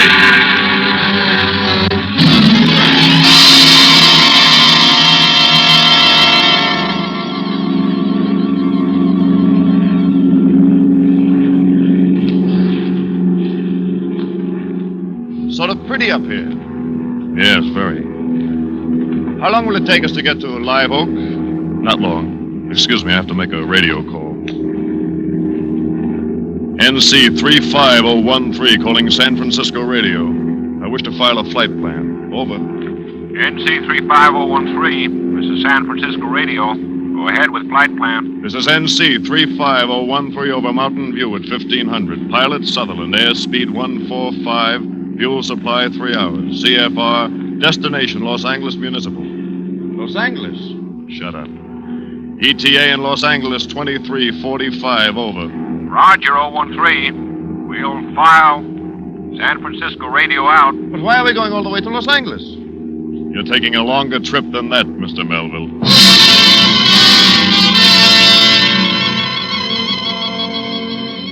I grasped the loose cowling from my instrument panel and swung it squarely against his head. He fell forward against the seat belt. There was no blood. The bruise on his face was exactly where the cowling might strike him if an accident threw him forward against it. Quickly, I screwed the cowling back in place, and then I set about exchanging clothes with my unconscious passenger. It was difficult in the cramped cabin, and I had to watch my flight controls. I propped Melville into the pilot's seat and buckled his safety belt. Then I strapped on my own parachute and trimmed the ship nose down. As it started to pick up speed in a steep dive, I shoved open the cabin door and leaped.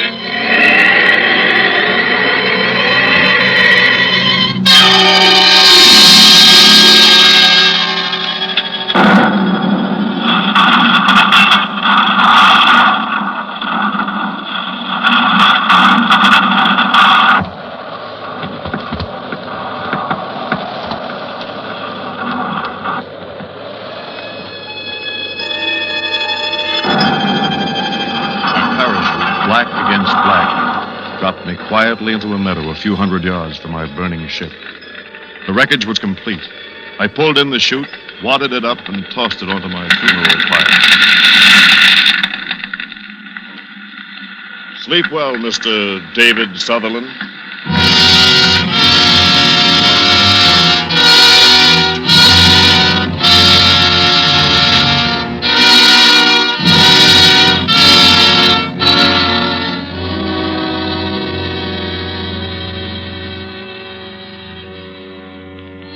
My plane had rammed the wild wilderness on the lower slope of Mount Hamilton.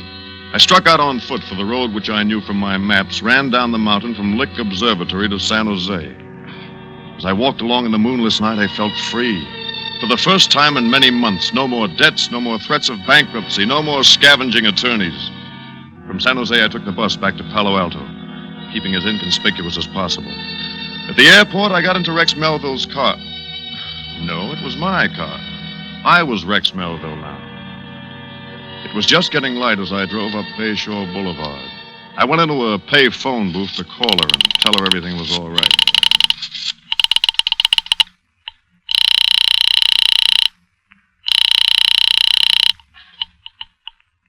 Market 0500. Miss Blake's apartment, please. Miss Blake? Diana Blake. One moment, sir. I'm ringing Miss Blake's apartment. Hello? Hello?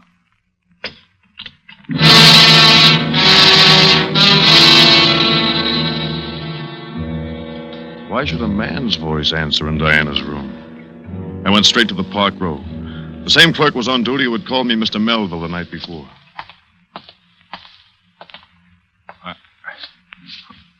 Good morning, sir. Good morning. The key to 518, please. Yes. Yes, Mr. Melville.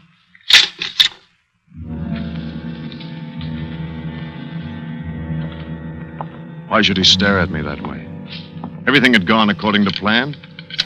What had I done wrong? Hello. I must have the wrong room. No. This is the right room. 518. Come in. I've been waiting for you, although we really didn't expect you to come back here. What do you want to see me about? Well, there's a little matter of murder. You must have the wrong person. My name is Melville. Rex Melville. Yes. Mm-hmm. This your billfold? Yes, that's mine. There's my name on it, Rex Melville. Well, you ought to be more careful where you leave it. Why, where did you find this wallet? Now we want to get a few things straight. Harry, find the elevator boy and have him come in. Right. Now, about this Miss Blake. What was your relationship with her? A girlfriend? No, she was my wife. Oh? We were married in Argentina 3 years ago. Well, Mr. Melville, if this woman was your wife, why did she use the name of Miss Blake? We'd been separated. Oh, I see. Did you want to see me, sir? Yes. I want you to take a good look at this gentleman and tell me if he's ever ridden on your elevator. I took him down last night from the 21st floor. He was in an awful hurry and sort of nervous. It was just before 9 o'clock. I remember because I go off duty at 9. No. It was someone else. I was in Palo Alto at 9 last night. What is this, anyway? Look at him very carefully, son. You're sure this is the man you took down from the 21st floor? He's even wearing the same suit. I demand to know it right Don't you remember, Melville? Last night, sometime between 8:15 and 5 minutes of 9, you murdered Diana Blake.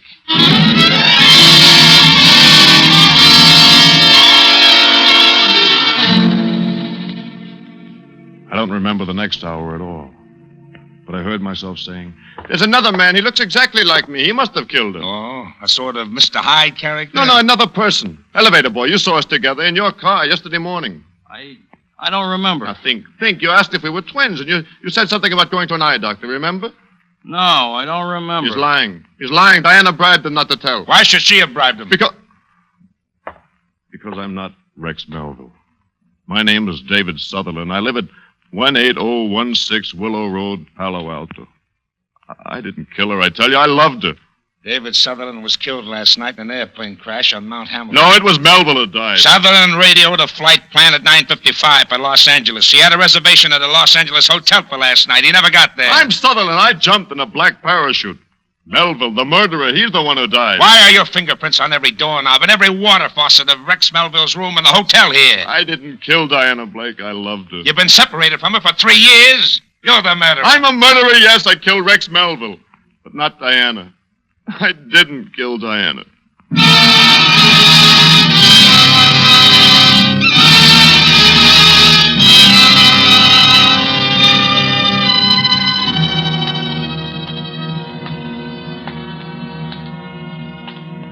So, there it is.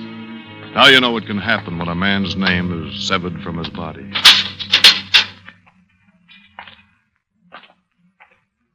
And in a few more moments, I shall know what happens when a man's body is severed from his soul.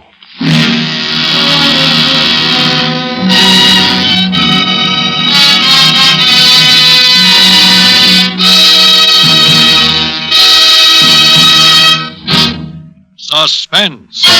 Presented by Roma Wines, R-O-M-A, Roma, America's favorite wines. Before we hear again from Robert Mitchum, star of tonight's suspense play, this is Truman Bradley, inviting you to enjoy the important difference, the extra dividend of pleasure you find in all Roma wines. In fuller bouquet, richer body, and better taste. Yes, Roma wines taste better because Roma, and only Roma, selects for better taste from the world's greatest wine reserves. That's why more Americans enjoy Roma than any other wine. Enjoy the better taste of Roma California Burgundy with your dinner tomorrow. Insist on Roma wines. R-O-M-A, Roma, a premium wine in everything but price. And now, Robert Mitchum. Ladies and gentlemen, it's been a great pleasure appearing for you on Suspense. I hope you enjoyed it as much as I did. I know you'll like next week's Suspense show when Roma Wines brings you Virginia Bruce, in a very unusual play about a lonely woman who unknowingly invites murder into her home. I'll see you soon. Thank you. Good night. Robert Mitchum will soon be seen in RKO's Crossfire with Robert Young and Bob Ryan.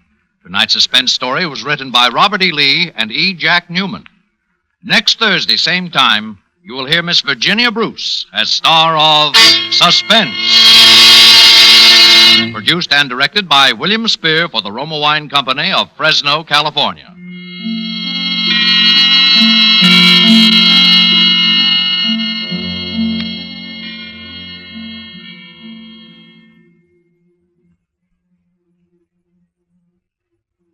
For the finest in sherries, remember this name. C-R-E-S-T-A, B-L-A-N-C-A. Cresta Blanca. Cresta Blanca. Yes, the famous California sherries of Cresta Blanca are among the great sherries of the world.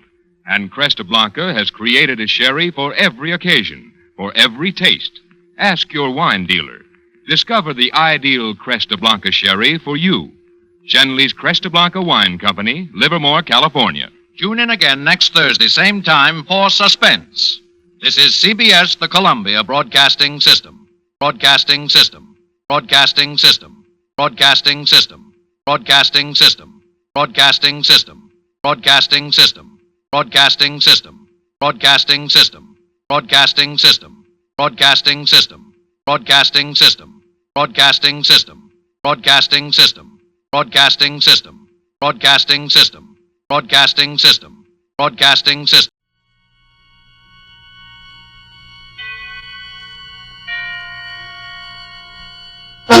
Suspense. On the wine lists of America's most distinguished hotels and restaurants, the honored wine featured is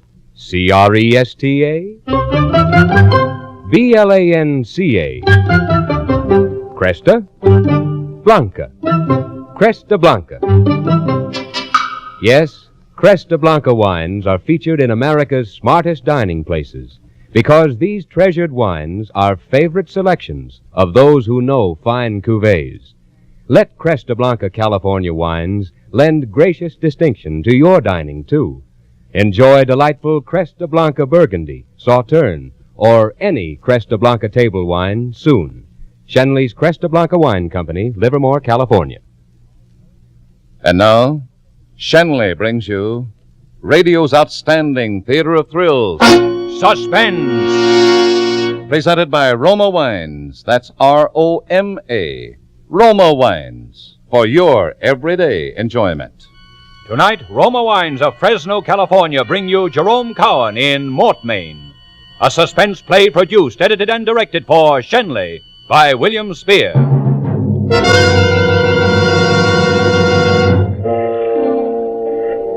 Sitting in a chair across the table from me was a dead man. His stiff, cold fingers still clutched the shotgun he'd thought would safeguard his life.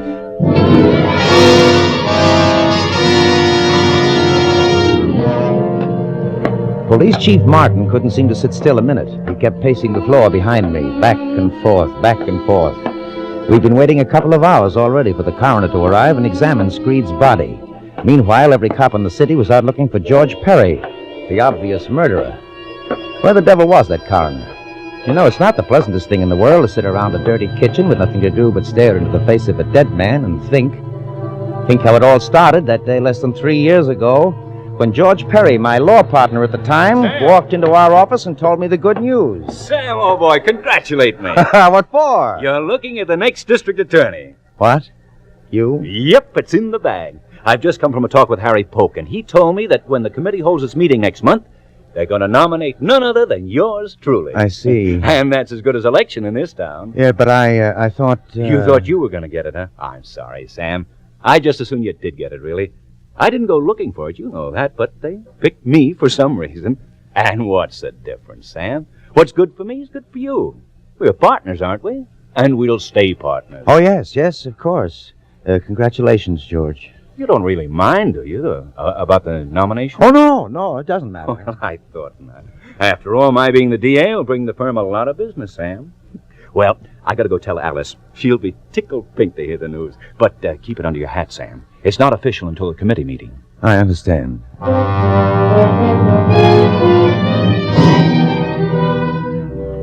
I watched George leave the office. George, the smiling and the debonair, the most popular lawyer in town. But it was my work that made him look good in court. My brain that brought him every easy success at the bar. And I hated him for having so easily gotten what I'd have given half my life for. He'd gotten himself engaged to Alice, the girl I wanted almost as much as I wanted to live. Now he'd taken the first step in a political career that could lead anywhere. I'd tried by fair means to get the same things and failed. Now I would try other means. I picked up my hat and walked out of the office. I went down to the waterfront to see a certain Mr. Screed.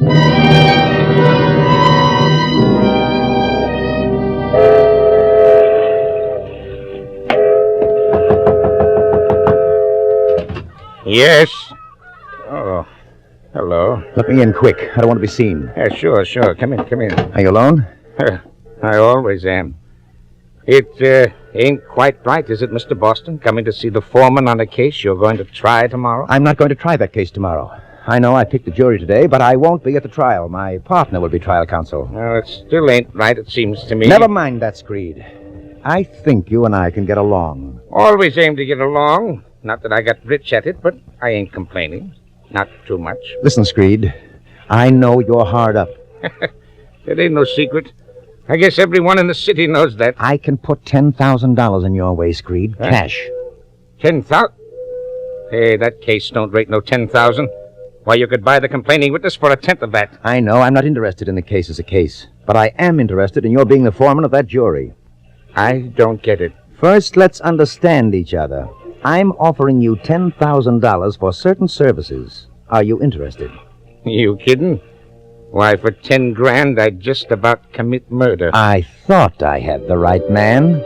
Now listen. Tomorrow I'm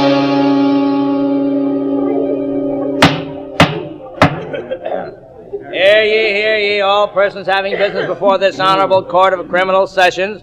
Draw near and give your attention, ye shall be heard. First case on the calendar, People against Henry Barron. Both sides ready. Your Honor, please. There's been a substitution of counsel for the defendant. I will try this case in place of Mr. Boston, who was taken ill yesterday afternoon. Very well, Mr. Perry. The clerk will note your appearance. Is the Assistant District Attorney ready to proceed? Ready, Your Honor. Call your first witness. Just a minute, Judge. What is it, Mr. Screed? Before this case begins, I've got something to say. Does it pertain to this trial? You're not seeking to be excused from jury duty at this late hour, are you? Well, that depends, Your Honor. Maybe I'd better not serve on this jury. Why not? Because the defendant's attorney tried to bribe me last night. What? That's a lie. My partner would do no such thing. I ain't talking about your partner. I'm talking about you, George Perry. What? Come out of that jury box, Mr. Screed. Step up here. Clerk, swear him. You solemnly swear to tell the truth, the whole truth, nothing but the truth, so help you God? I do. You charge Mr. Perry with an attempted bribe, Mr. Screed? I do. Your Honor, I protest. This outrageous You charge... have your opportunity to defend yourself, Mr. Perry, in the proper place and at the proper time. Just now I'm interested in this charge. Mr. Screed, you understand you're under oath. I want your entire story. Well, there ain't much to tell. Last night about 10 o'clock, I was home having some coffee. I heard a knock at the door, and I go to answer it. It's Mr. Perry. He comes in and he tells me that his partner is sick and that he's taking over the case. I tell him maybe he oughtn't to be talking to me, but he winks at me and he says it'll be all right. So I let him talk just to see what's in the wind. I was never at his house. The man's lying. Quiet. Proceed, Mr. Screed. He tells me he's out to make a reputation for himself. And while this case is peanuts, still he wants to win it. He knows he can't unless he's got someone on the jury to cooperate. And he thinks maybe I'm his man. He offered me $200 to hold out for an acquittal. Did you take the money? Well, sure. Sure, I played right along, Your Honor. I told him I'd do what he wanted, but all the time, I was just kidding him. See, I was going to tell you what happened just as soon as court opened. Here, Your Honor. Here's the 200. Brand new $100 bills. Why didn't you notify the authorities sooner? Well, there wasn't no hurry, was there, Judge? He wasn't going to run away. And I knew I could spill the beans this morning instead of wasting half the night down at headquarters. Your Honor, may I question that man? You may not. But he's crucifying me with a wicked lie. I should have the right to defend myself, to cross-examine him. You will have that right in the proper forum. I declare a mistrial in the case before me. The Assistant District Attorney will obtain a copy of the minutes for preparation to the presentation to the grand jury. Bailiff, you will place Mr. Perry under arrest. Court's adjourned.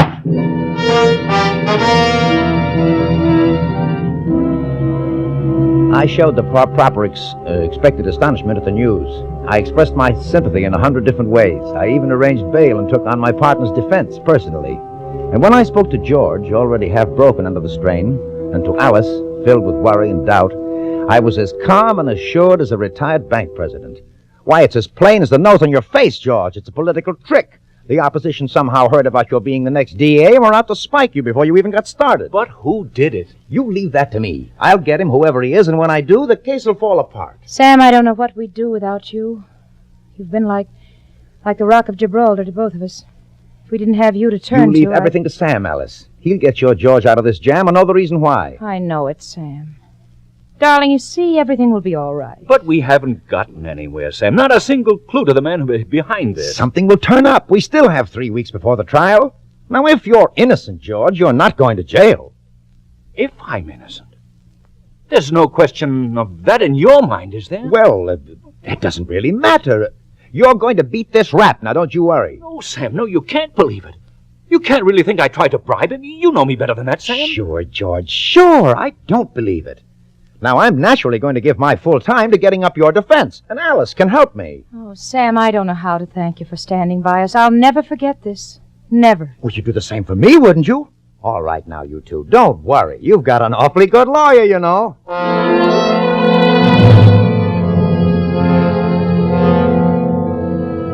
I got George to go away up to Fieldstone for a few weeks. I spent a lot of time driving Alice around in search of non-existent witnesses. My zeal and devotion to George were unbounded. And if I failed to find any proof of his innocence, it hurt me as much as it did Alice. In time, even she began to wonder, to have a gnawing doubt.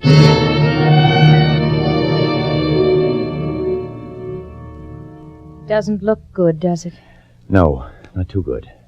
Sam, what are we going to do? Oh, now don't you get to worrying, Alice. A smart lawyer can do a lot, even without witnesses. Don't forget, the law assumes that a man is innocent until he's proved to be guilty, beyond a reasonable doubt.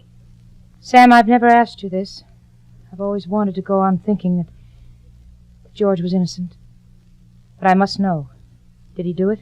Alice. Did he, Sam? You would know. No, Oh, if I did know, I wouldn't tell you. Why, Sam? Why should he have done a thing like that? It wasn't an important case. It didn't really matter if he lost it. Well, he'd just been offered the nomination for district attorney. Maybe that had something to do with it. Who knows? All I can say is I'll do my best to get him off. Sam, you've been just wonderful. I've never really known how wonderful you could be until this past month. You've worked so hard. You've been so understanding, so sympathetic. If it hadn't been for you, I couldn't have gone on.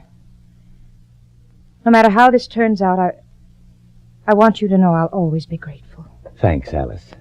Well, tomorrow is our big day in court, and I want to be on my toes. For George and for you. Good night, dear.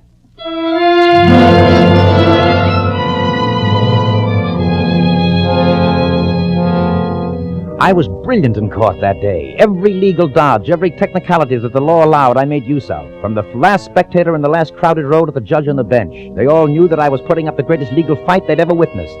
But I couldn't break the keystone of the prosecution, the testimony of Screed. No matter how much I went over his testimony, his story stood up, became stronger with every question I hammered home. And when I put George Perry on the stand in his own defense, he still had no alibi for the hours during which he was supposed to have visited Screed. His story that he'd been riding in his car seemed almost ridiculous. When the jury came in with its verdict, I knew very well what it would be. Gentlemen of the jury, have you agreed upon a verdict? We have, Your Honor. And how do you find? Guilty or not guilty? We find the defendant, George Perry, guilty as charged. No! I'm innocent! I'm innocent! Quiet, George. And so say you all? And so say we all. The clerk will record the verdict. George Perry, rise and face the bench. Your Honor, this is a grave miscarriage of justice. The court fully appreciates, Mr. Boston, your tireless energy and diligence on behalf of your partner and friend. However, George Perry, you have been found guilty of bribery of a judicial officer under Section 371 of the Penal Code, which defines a juror as a judicial officer. As provided by law, you are subject to imprisonment for not more than 10 years and fine of not more than $5,000. Because of your previous record of good conduct, I shall impose no fine and shall not subject you to the full term of imprisonment. But you are sentenced to serve 5 years in the state's prison.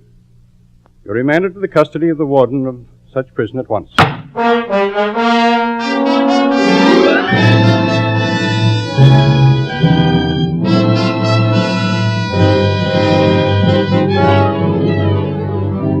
For Suspense, Roma Wines are bringing you Jerome Cowan in Mortmain. Roma Wines' presentation tonight in radio's outstanding theater of thrills, Suspense.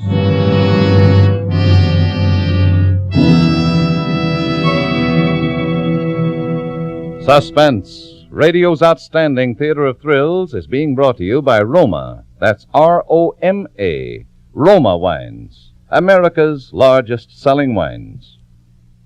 This last day of July is a warm reminder that after a hot day's work or play, the tasty refreshment of a tall, frosty Roma wine and soda is so cool to come home to.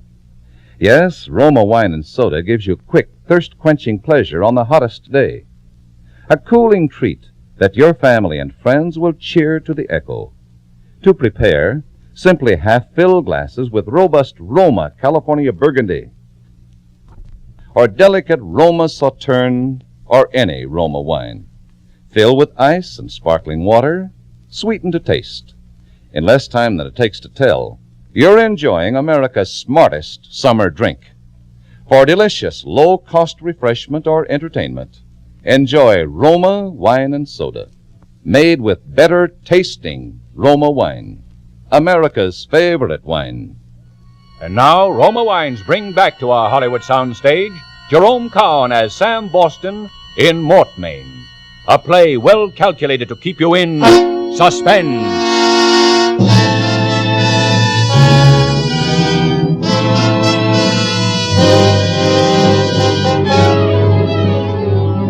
So I lost the case. But losing that one, of course, helped me. I gained a swift popularity not only with the public, but with the politicians who have an eye open for brilliant lawyers. It wasn't long before I was having a little talk with Harry Polk and was being offered the nomination that should have been mine in the first place. The next thing I wanted was Alice. For the next year and a half, I was after her until finally she said yes, and our engagement was announced. The whole town congratulated us. And then George, with time off for good behavior, came home from prison. One afternoon, I went to call on Alice. He was there. Hello, Sam. George, you're crazy to have come back here. You should have gone where you're not known, started new, where your record won't be held against you. I don't want to start new. I came back here for a purpose. And that? I'm going to find the man who framed me, and when I do, I'll kill him. Oh, that's not good. Not good to talk that way, I know George. you both think I'm guilty. Everyone else thinks so. But I know I'm innocent, and I'm going to prove it if it takes me the rest of my life. How are you going to live? No job, no money. I'll get something to do. I'll shine shoes if I have to. Oh, I wish I could help you, George. But you realize my position. I'm not looking for help from anyone. Okay, George. But if you want my advice... I'm not taking advice anymore, Sam. Not from you or anyone else. I'm in this on my own. And I'll get him. Alice, you mustn't see George. Why not? I can't allow it, Alice. My fiancé consorting with a jailbird. My reputation doesn't permit such things. George may have been in jail, but he's not a jailbird. Well, it amounts to the same thing. I demand you stop seeing him. Sam. What? I'm going to break our engagement. George needs me. He needs me desperately, and I want to help him. Alice, you can't mean you're still in love with him. Oh, I don't know. After all these months, it's hard to say whether I'm in love with him or not. But he needs help, and I'm the only one he can turn to. Well, what about me? You don't need me, Sam. I don't need you the way he does for a prop and a consolation prize. I love you, isn't that enough? You don't love me, Sam. I've always been second to your career. And now you're doing your best to ruin that career for me. How so? Don't you see what it'll mean? You're breaking your engagement at this time, just when I'm about to get the nomination for judgeship? Nobody respects a man who's been jilted. Just keep on going with me as though nothing had happened. Afterward, we can break off gradually. Yes. All right, Sam. Now I think you'd better go.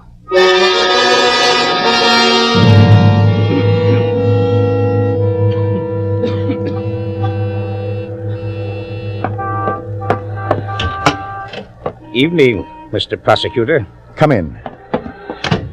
All right, Screed, what is it? Can I talk? Ain't nobody going to hear me. No, the servants are off tonight. You can talk. He's been around to see me. George? Perry? Mm-hmm. He wants to know who was behind it. Well, naturally, you sent him about his business. Not quite. Said I might have something for him, maybe. What do you mean? He showed me a roll of bills. Came close to 5,000. It was mine for just one name. That's all he wanted, just the name. Do you know what would happen to you if you so much as hinted at it? I know I'd get $5,000 from Mr. Perry. And 10 years in jail for perjury and accepting a bribe. I still have your written statement, you know, right here in my safe. You couldn't use it. Oh, couldn't I? Why not? A confession that you'd been bribed to frame Perry. bribed by an unknown man representing Perry's political opponents. How would you explain your not using it before this? Oh, very easily, Mr. Screed. It just came into my possession. Came to me in the mail. I still don't think you'd use it. You see, I kind of figure you'd be dead before that. That Perry, he means business. Got it all figured out, haven't you? Mm-hmm. Yes, I reckon I'm sitting pretty. All right. How much? Well, now, I won't be a hog. Let's say another 10, huh? You can scrape that much together, I reckon. On one condition. Oh, yeah? What's that? That you go away and never come back. Oh, I like it here. Then it's no deal. Okay, I can still get that 5,000. Wait. I know I'm a fool to give it to you, but there's nothing else I can do. When do you have your appointment with Perry? I don't have one. I told him I'd get in touch with him. I'll have the money for you tomorrow night. Don't come here. I'll bring it to your house. Don't try any cute tricks. I'll see you tomorrow night, okay? Okay. Good night, Mr. Prosecutor.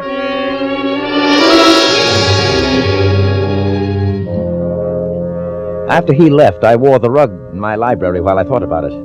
I knew this payment was only the beginning. Screed would go on with his blackmail until he bled me white. Something had to happen. And it did. I've got to talk to you. George, sure. Come in. Well, what's on your mind? Two things. Alice, and the man who framed me. Yes? I know how it is with you and Alice, Sam. She told me you'd let her out of her engagement after the election. What else could I do? Well, it was decent of you not to put up a fuss. Well, where would that get me? But what about the man you say framed you? Do you have anything on that? Well, I've been putting the pressure on Screed. I think he'll talk. But I need $5,000 to pay him. Oh. You know, I don't have that kind of money. I could get it from Alice, but I'd rather not. You want me to give it to you? Would you? Now listen to me, George. If I thought paying him $5,000 would do any good, I'd let you have it. But it won't.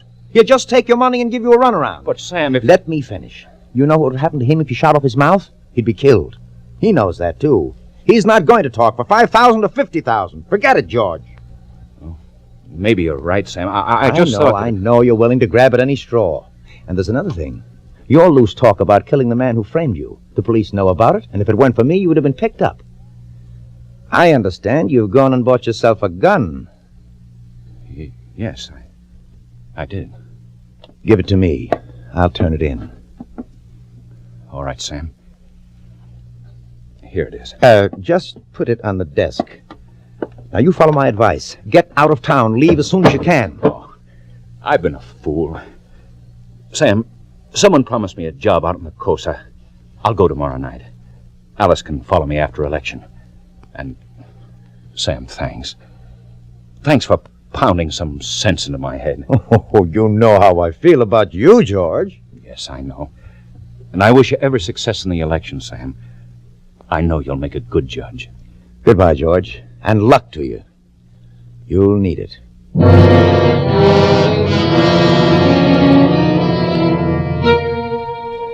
It was shortly after 10 the following night that I drove out to Screed's with George's gun wrapped in a handkerchief in my pocket. I parked the car a short way down the road and walked quietly toward the house. He looked in at the kitchen window and saw Screed sitting at the table. His chin was on his chest. He was breathing slowly and regularly through his sleep. He was prepared for me, waiting with a shotgun in his hands. But I wouldn't ring the doorbell to wake him. Oh, no. I quietly opened the kitchen door, tiptoed across the floor, and placed George's gun, which I held in my handkerchief, against the back of Screed's head.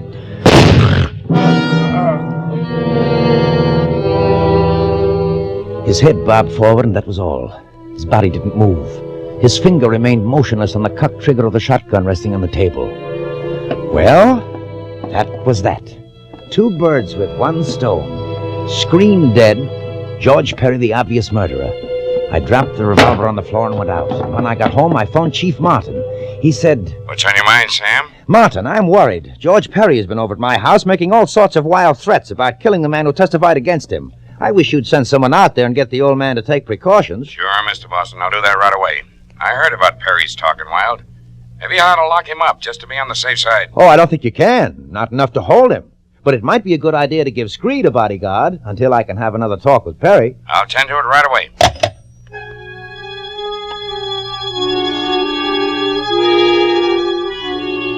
And then I went to bed. I didn't have very long to wait. Hello? Mr. Boston, I've got some bad news for you. Our man got out there too late. What do you mean? Screed's dead. Shot right through the head. Good heavens. Better come out here. I'll be there in half an hour.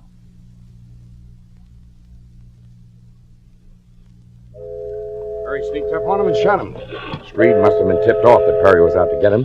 Sat up waiting with the shotgun. Have you found Perry yet? No, I have a dragnet out for him, though. He won't get away. I'm having the gun traced and examined for prints. We'll have the report pretty soon. When is the coroner coming? In a couple of hours. He's tied up.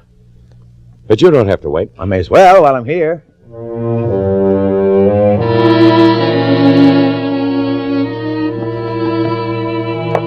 I sat down on the kitchen chair across from Screed. Now he'd never talk. And Alice, any last vestige of feeling she had for George would disappear with his arrest. Everything was working out fine. I looked at Screed. His position hadn't changed. His hand still clutched the shotgun, and I smiled, thinking how much he'd like to pull that trigger if he was still alive. And even as the smile crossed my face...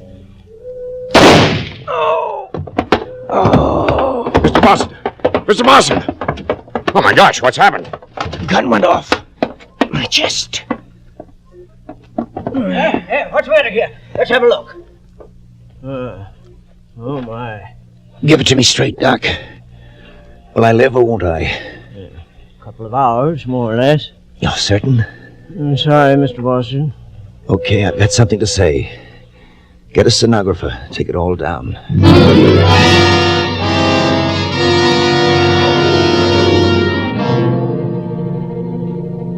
All right, Boston, we got it all. Don't talk anymore. So old Screed got to use his shotgun after all. Mortmain. What's that? Mortmain, the dead hand. It's a lawyer's joke, Doc. You wouldn't understand. Can't say I do. Oh, never mind. By the way, what was it? Some sort of miracle? Divine justice acting through a corpse? If you want to call it that. Really, just a tightening of the finger muscles that caused the trigger to be pulled back. We doctors call it rigor mortis.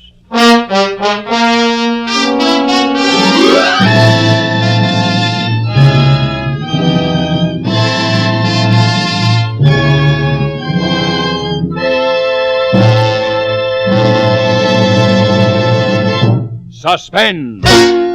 Mortmain, starring Jerome Cowan and presented by Roma Wines. That's R-O-M-A, Roma, California Wines. Selected from the world's greatest reserves of fine wines for your pleasure. If you were to see how Roma wines are grown, you would readily understand why Roma is America's favorite wine. First, you would see how Roma selects and presses the choicest California grapes. Then, how these finer natural juices are guided unhurriedly with ancient skills and America's greatest winemaking resources to peak taste richness. Finally, you'd see these Roma wines placed with mellow Roma wines of years before to await later selection for your pleasure. Only a few can see how Roma creates better tasting wines, but everyone can enjoy this better taste. Whether your favorite wine is nut-like Roma California Sherry, Ruby Roma Port, or Golden Roma Muscatel, you'll find any Roma wine your best buy in better taste, for everyday enjoyment, for friendly entertaining. So, when you buy wine tomorrow, insist on Roma. Jerome Cowan may currently be seen in the 20th Century Fox production, Miracle on 34th Street. Tonight's suspense play was by George and Gertrude Fass. Next Thursday, same time, you will hear Walter Abel as star of Suspense.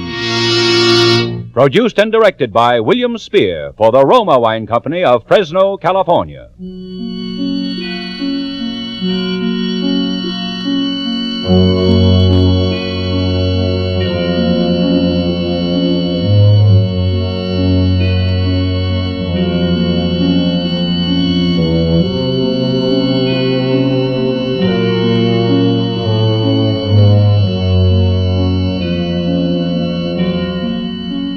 In the coming weeks, Suspense will present such stars as Donald O'Connor, John Lund, Edmund O'Brien, Lloyd Nolan, and others.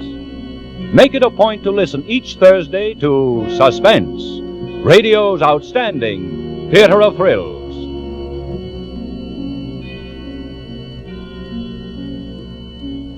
This is CBS, the Columbia Broadcasting System.